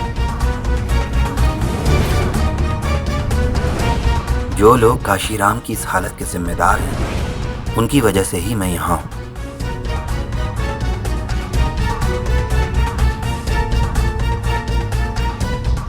जो लोग काशीराम की इस हालत के जिम्मेदार हैं, आज शिरडी के उनकी गरीबों वजह को से एक ही मैं उम्मीद यहाँ मिल हूँ। गई, एक नया वैद्य मिल जो गया। लोग काशीराम की इस हालत के जिम्मेदार हैं, उनकी वजह से ही मैं यहाँ हूँ। आज शिरडी के गरीबों को एक उम्मीद मिल गई, एक नया वैद्य मिल गया। स्वागत है तुम्हारा काशी सबूरी। एक ऐसा वैद्य मिल गया जो बिना मांगे इलाज करता है। जो लोग काशीराम की काशीराम इस हालत के जिम्मेदार हैं, उनकी वजह से उन्होंने ही मैं मुझे यहाँ हूँ। शिरडी वापस भेजा है।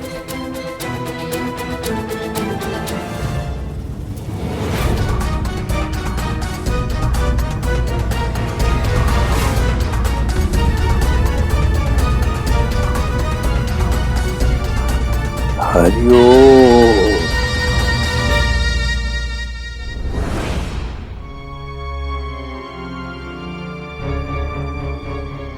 मैंने सुना है उस ढोंगी की जिम्मेदारी ले रखी है तूने।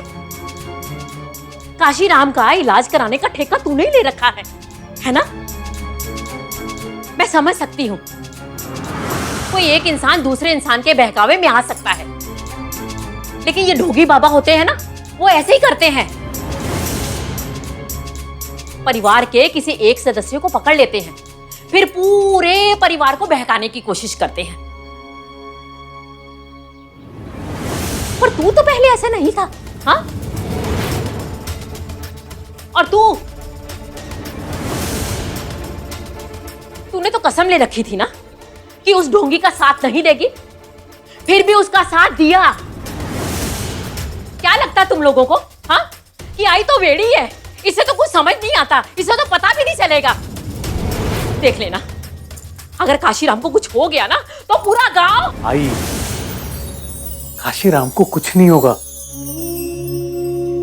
साई ने अपने इलाज से काशीराम की जान बचा ली है।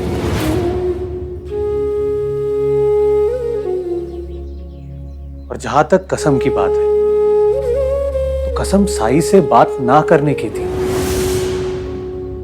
और भाईजान ने तुम्हारी कसम नहीं तोड़ी।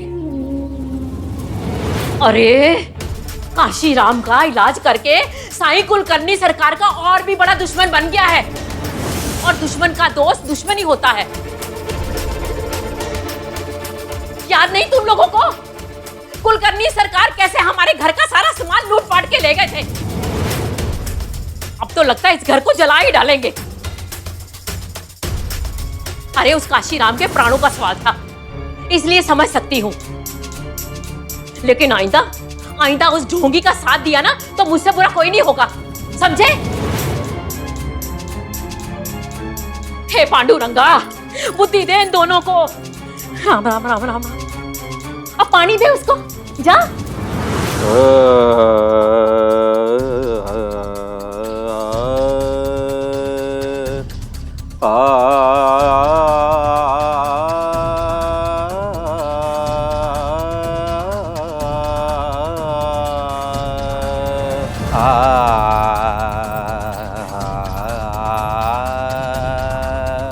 दादा, दादा,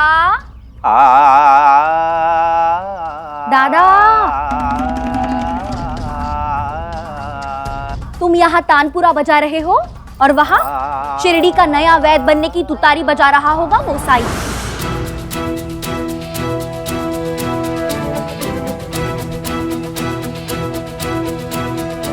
आंखें बंद रखने से सच बदल नहीं जाएगा दादा।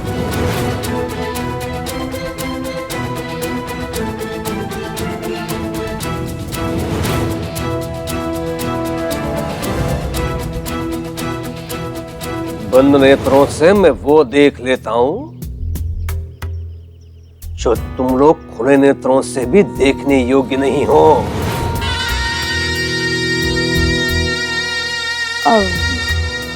कैसे? नेत्र बंद हो तो कानों की सुनने की क्षमता बढ़ जाती है च्यू। मैं नहीं समझी। साईं ने क्या कहा था? जो लोग काशी की इस दशा के लिए उत्तरदायी हैं, वही लोग उसे शिरडी वापस ले आए हैं। एक इन लोगों की बात हो रही है। हाँ? कुछ समझे?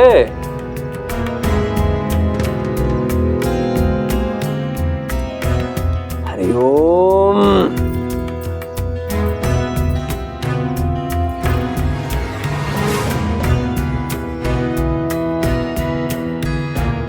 काशीराम को किसने मारा? डाकुओं ने।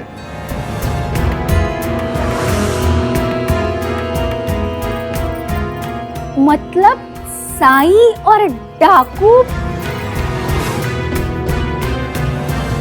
मिले हुए हैं?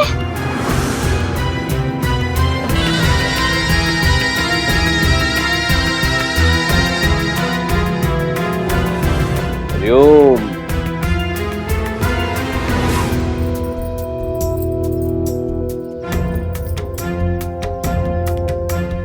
अंता जी, ये हमने क्यों नहीं सोचा? सोचने के लिए अक्ल होनी चाहिए अंता जी। ए, चुप रहो मूर्खों। दादा, अब आगे क्या योजना है?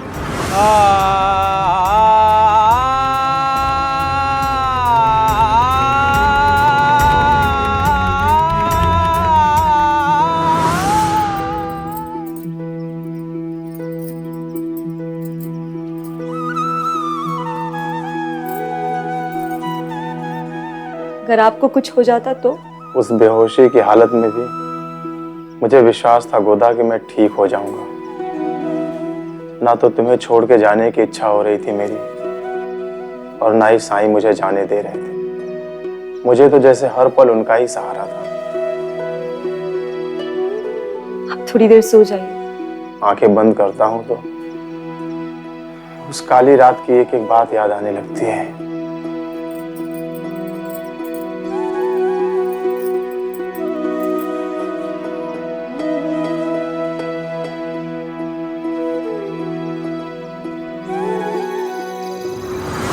परहित सरिस धर्म नहीं भाई, पर पीड़ा सम नहीं अधमाई। पराये के हित के समान कोई धर्म नहीं होता, और पराये को दुख देने के समान कोई अधर्म नहीं होता। लेकिन विडंबना देखो, अधर्म करने वाले को अक्सर यह गलतफहमी होती है कि वो धर्म का पालन कर रहा है। रावण भी अपनी नजर में अधर्मी नहीं था, और कंस को भी अपने अधर्म का ज्ञान नहीं था। जिस दिन अधर्म करने वाले को धर्म की सही परिभाषा का ज्ञान हो जाएगा, उस दिन उसे अपने अधर्म का ज्ञान भी हो जाएगा।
स्वागत है वन देवता।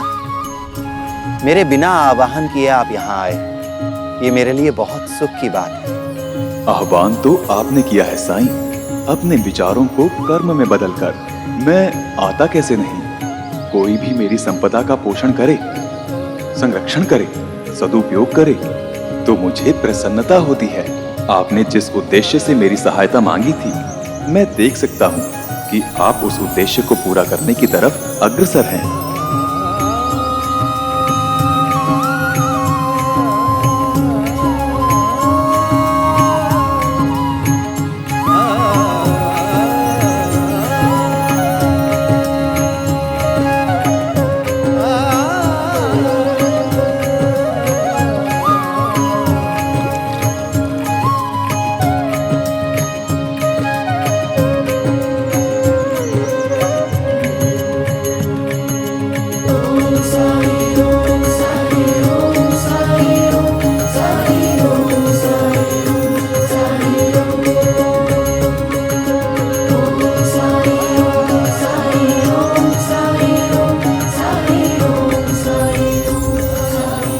आपका यहाँ आना इस बाग के लिए आशीर्वाद है।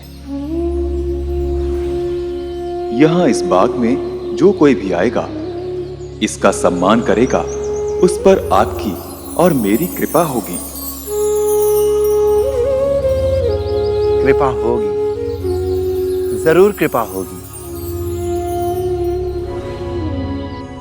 खेत चल रहे हैं, खेत चल रहे हैं।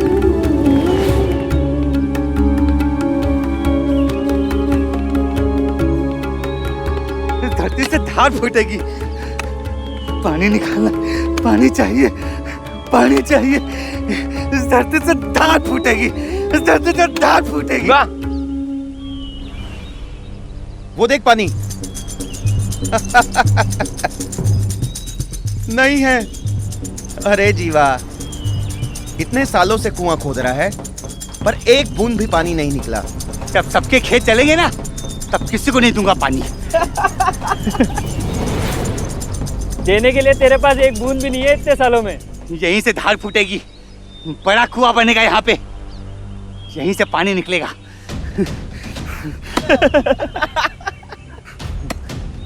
जीवा, मिल गया पानी?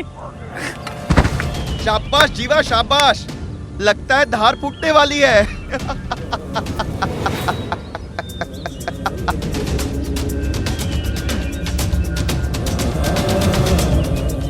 पागल है तू, हमें मारेगा? रुक तू रुक अभी। क्यों परेशान कर रहे हो उसे? अच्छा लगता है उसे परेशान करना? जाओ यहाँ से। इस पागल से अच्छा मनोरंजन है कहाँ पूरे गांव में, वो भी बिल्कुल मुफ्त। अरे कुछ तो शर्म करो। वो अपने शौक के लिए कुआं खोद रहा है क्या? तुम लोगों को पता है कि कुलकर्णी सरकार ने हमारे खेतों में आग लगा दी थी। इसने सेठ गंगाराम की बावड़ी को अपवित्र करके नष्ट किया है। न्याय के अनुसार इस किसान के खेत नष्ट किए जाएं, आग लगा के।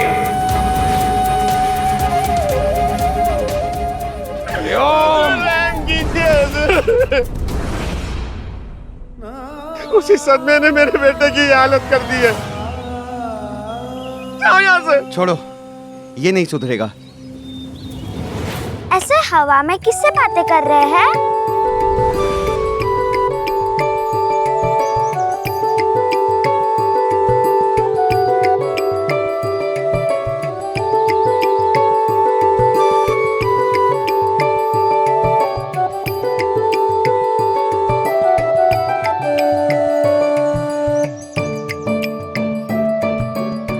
मुझे तो दूर दूर तक कोई भी नहीं दिख रहा है। मेरे दोस्त ऐसे ही हैं, सबको नहीं दिखते।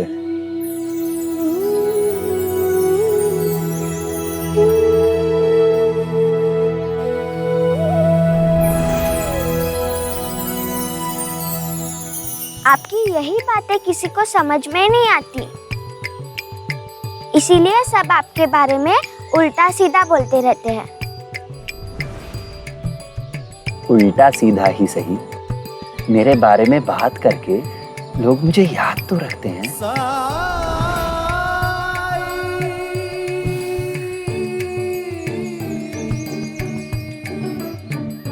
साईं, आप जानबूझकर मुझसे पहेलियों में बातें करते हैं ना? आप जानते हैं मैं आपसे बहुत गुस्सा थी। मैंने आपको बहुत पुकारा भी था। मुझे लगा कि आप शिरडी से चले गए हैं।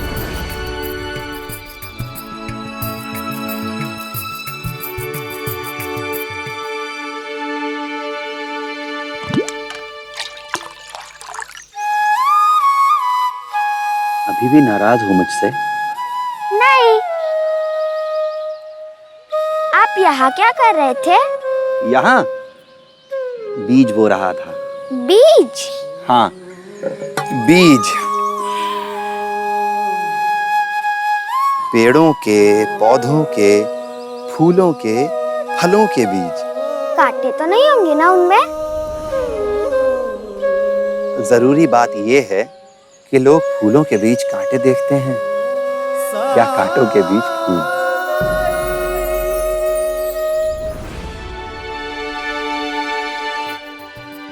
अरे झिपरी, तेरी माँ तुझे कब से ढूंढ रही है? आई वापस डांटेगी और बात भी नहीं करेगी।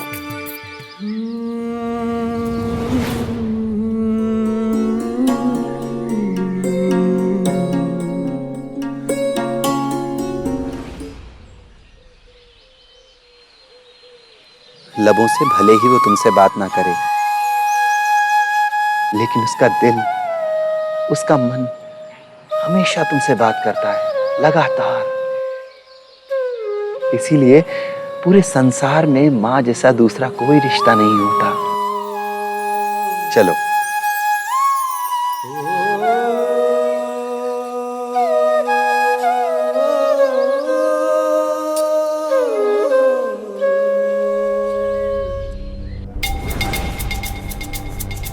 कुलकर्णी सरकार, हमें बुला लिया होता। औपचारिकता के लिए मेरे पास समय नहीं है। कुछ जानकारी है मेरे पास। कैसी जानकारी सरकार? डाकुओं के संबंध में। वही डाकू जिन्होंने लोगों को मारा है, लूटा है, वो गिरोह आनंद वन में है। सरकार, एक बार फिर आपने हमारी बहुत बड़ी मदद की।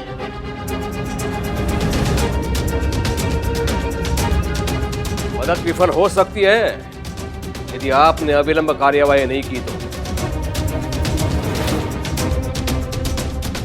ओम।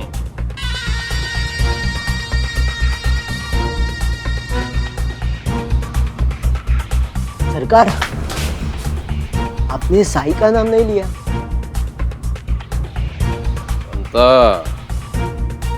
नाम से क्या होता है? काम होना चाहिए। हरिओम।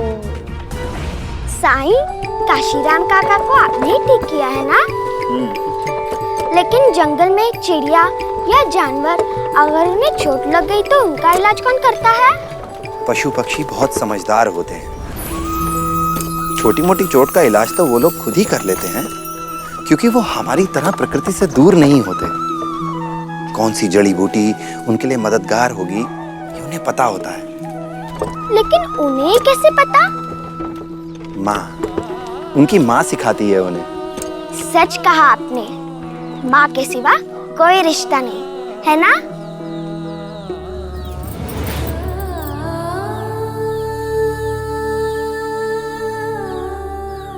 भाईसा माँ,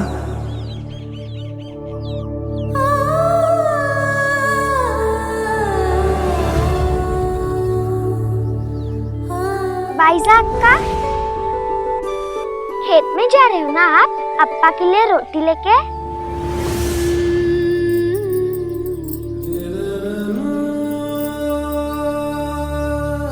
जानती हो लक्ष्मी, बायजा माँ के हाथ की बनाई रोटी में ऐसा स्वाद है जैसे खुद माँ अन्नपूर्णा ने बनाई हो।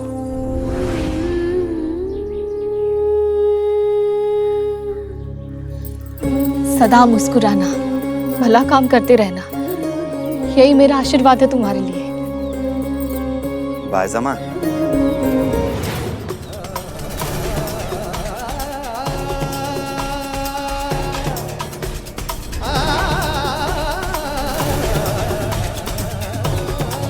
उस पाखंडी को मिलने के लिए घर से एक कदम भी निकाला तो तुझे तात्या की सौगंध है।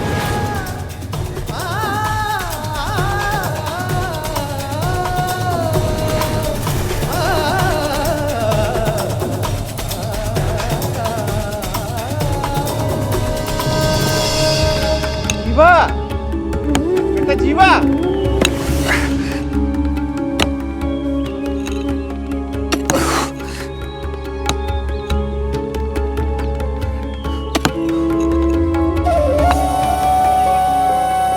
जीवा, जीवा, जीवा बेटा खाना खा ले। खाना नहीं खाएगा तो ताकत कैसे आएगी कुआं खोदने के लिए बेटा? बेटा बहुत दिनों से तूने कुछ नहीं खाया है बेटा। जीवा थोड़ा सा खाना खा ले। मेरे लिए खाना लाया हूं बेटा, खा ले जीवा।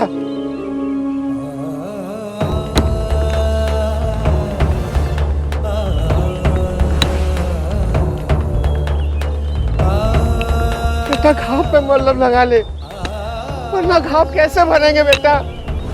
जीवा, जीवा मेरी बात सुन बेटा।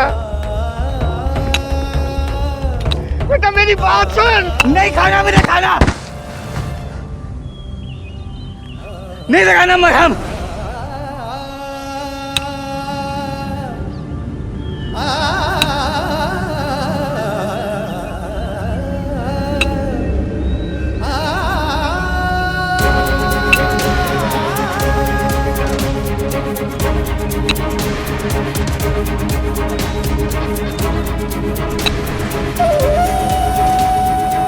कुलकर्णी सरकार, मेरे खेत नहीं, मेरी फसल नहीं, आपने मेरे जीवन की सारी खुशियां छीन ली है मुझसे। ईश्वर आपको कभी माफ नहीं करेगा, कभी नहीं।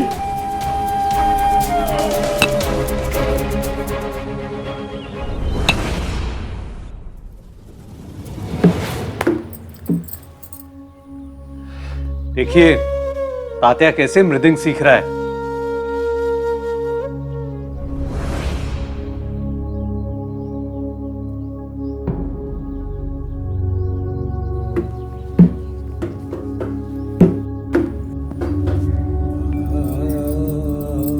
भाई साहब, साई से मिली? आया था वो मेरे सामने, मुझसे मिलने, मुझसे बात करने, पर उस कसम की बेड़ियों ने मेरी ममता को जकड़ के रखा था।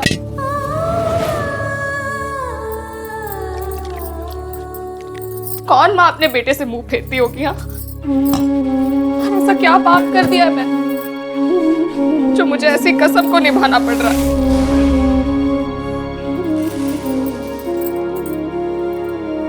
एक माँ को अपने बेटे से दूर करने वाली कैसी कसम है ये? आई भी तो एक माँ ही है ना, फिर मेरे साथ ऐसा क्यों कर रही है? मैं अपने आप को तो समझा लूं, लेकिन उस ममता को कैसे समझाऊं जो साई का नाम सुनते ही उमड़ आती है? बेटा है वो मेरा, भले ही उसे जन्म ना दिया हो, लेकिन मुझसे अलग नहीं है वो। तात्या से पहले उसने मुझे माँ कहा था, और ऐसा क्या कर दिया है उसने? ऐसा क्या दोष है उसका जो मुझे इतनी बड़ी सजा दे रहा है? क्या बीत रही होगी उस पर, क्या सोच रहा होगा वो?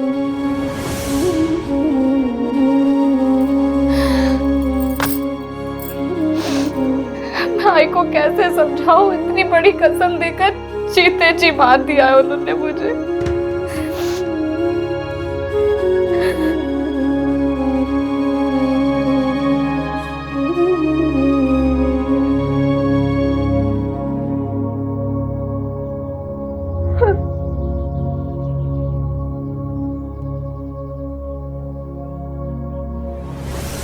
दुख भी जिंदगी की उतनी ही बड़ी सच्चाई है जितना कि सुख।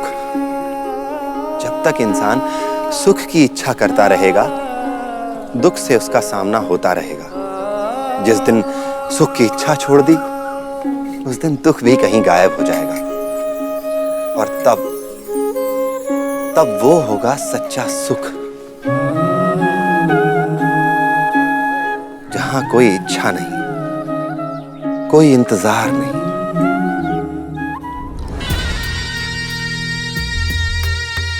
अच्छे से हाथ चलाओ। चांदी के तेल से शरीर की मालिश और सरकार का शरीर ऐसे दमक जाएगा कि क्या बोलूं मैं। 4 शब्द से ज्यादा वैसे भी बोल क्या पाते हो आप पंता जी? अरे मूर्खों, व्यर्थ की बातों के लिए तुम लोगों के पास समय है। दादा,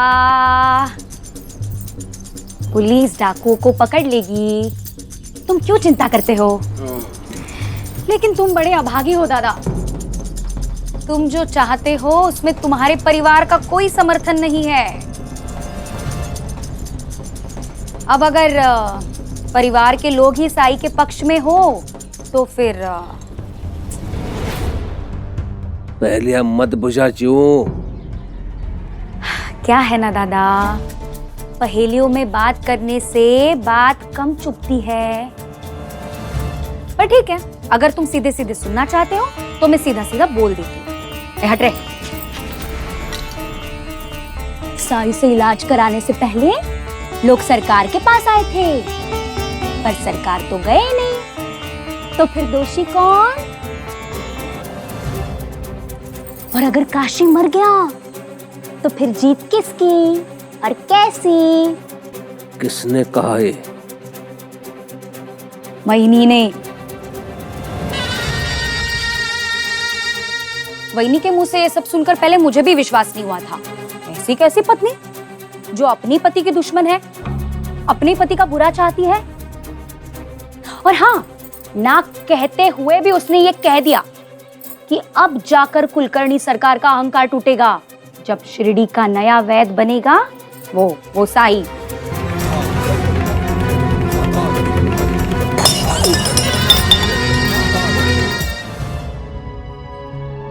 इस पागल से अच्छा मनोरंजन है क्या पूरे गांव में? वो भी बिल्कुल मुफ्त।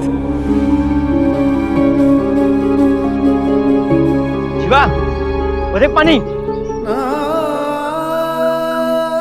शिवा, मिल गया पानी?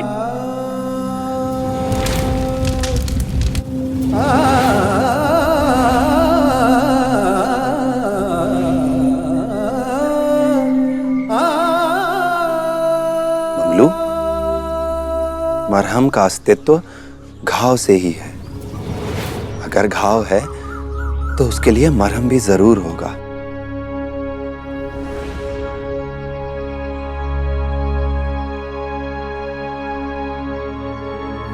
आओ, यहां बैठो।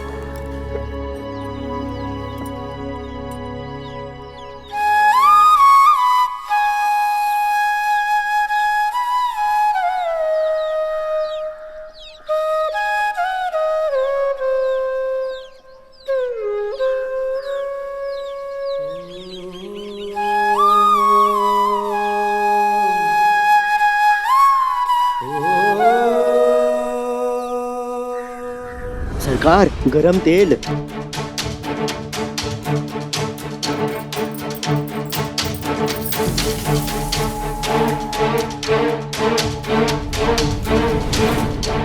रुक्मिणी, इसमें जो सिक्का है वो निकालो।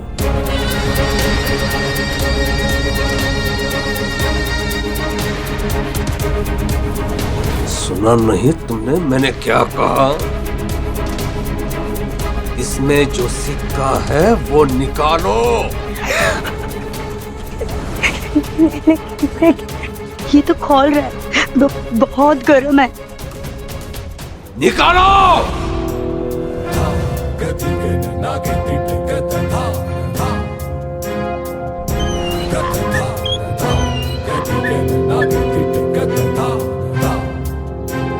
बहुत प्रश्न करने की इच्छा होने लगी है ना? प्रश्न उठाने की, कौन दोषी है कौन नहीं इसका निर्णय सुनाने की। तुम भूल रही हो ये शिरडी है, यहाँ कौन अपराधी है कौन निरपराधी, इसका निर्णय मैं करता हूं।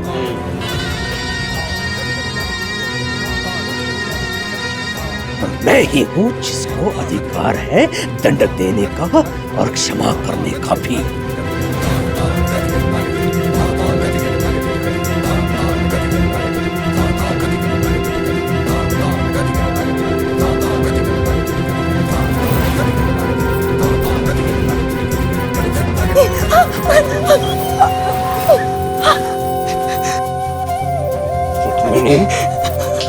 सिक्का निकालो, रुक्मिणी सिक्का निकालो, रुक्मिणी सिक्का निकालो।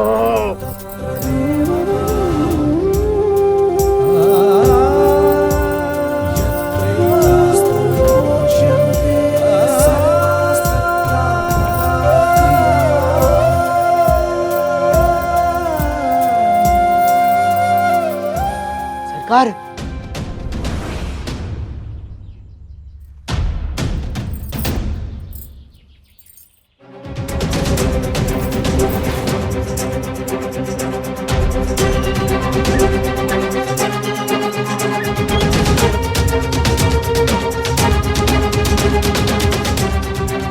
हरिओम।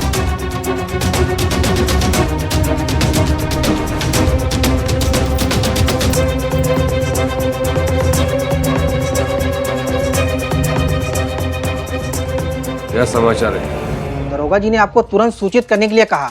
वो डाकू पकड़े गए। बेचारा साईं, अब उसे कौन बचाएगा? हरिओम। ऐसे और भी मजेदार वीडियो के लिए हमारे चैनल को लाइक, शेयर और सब्सक्राइब करें।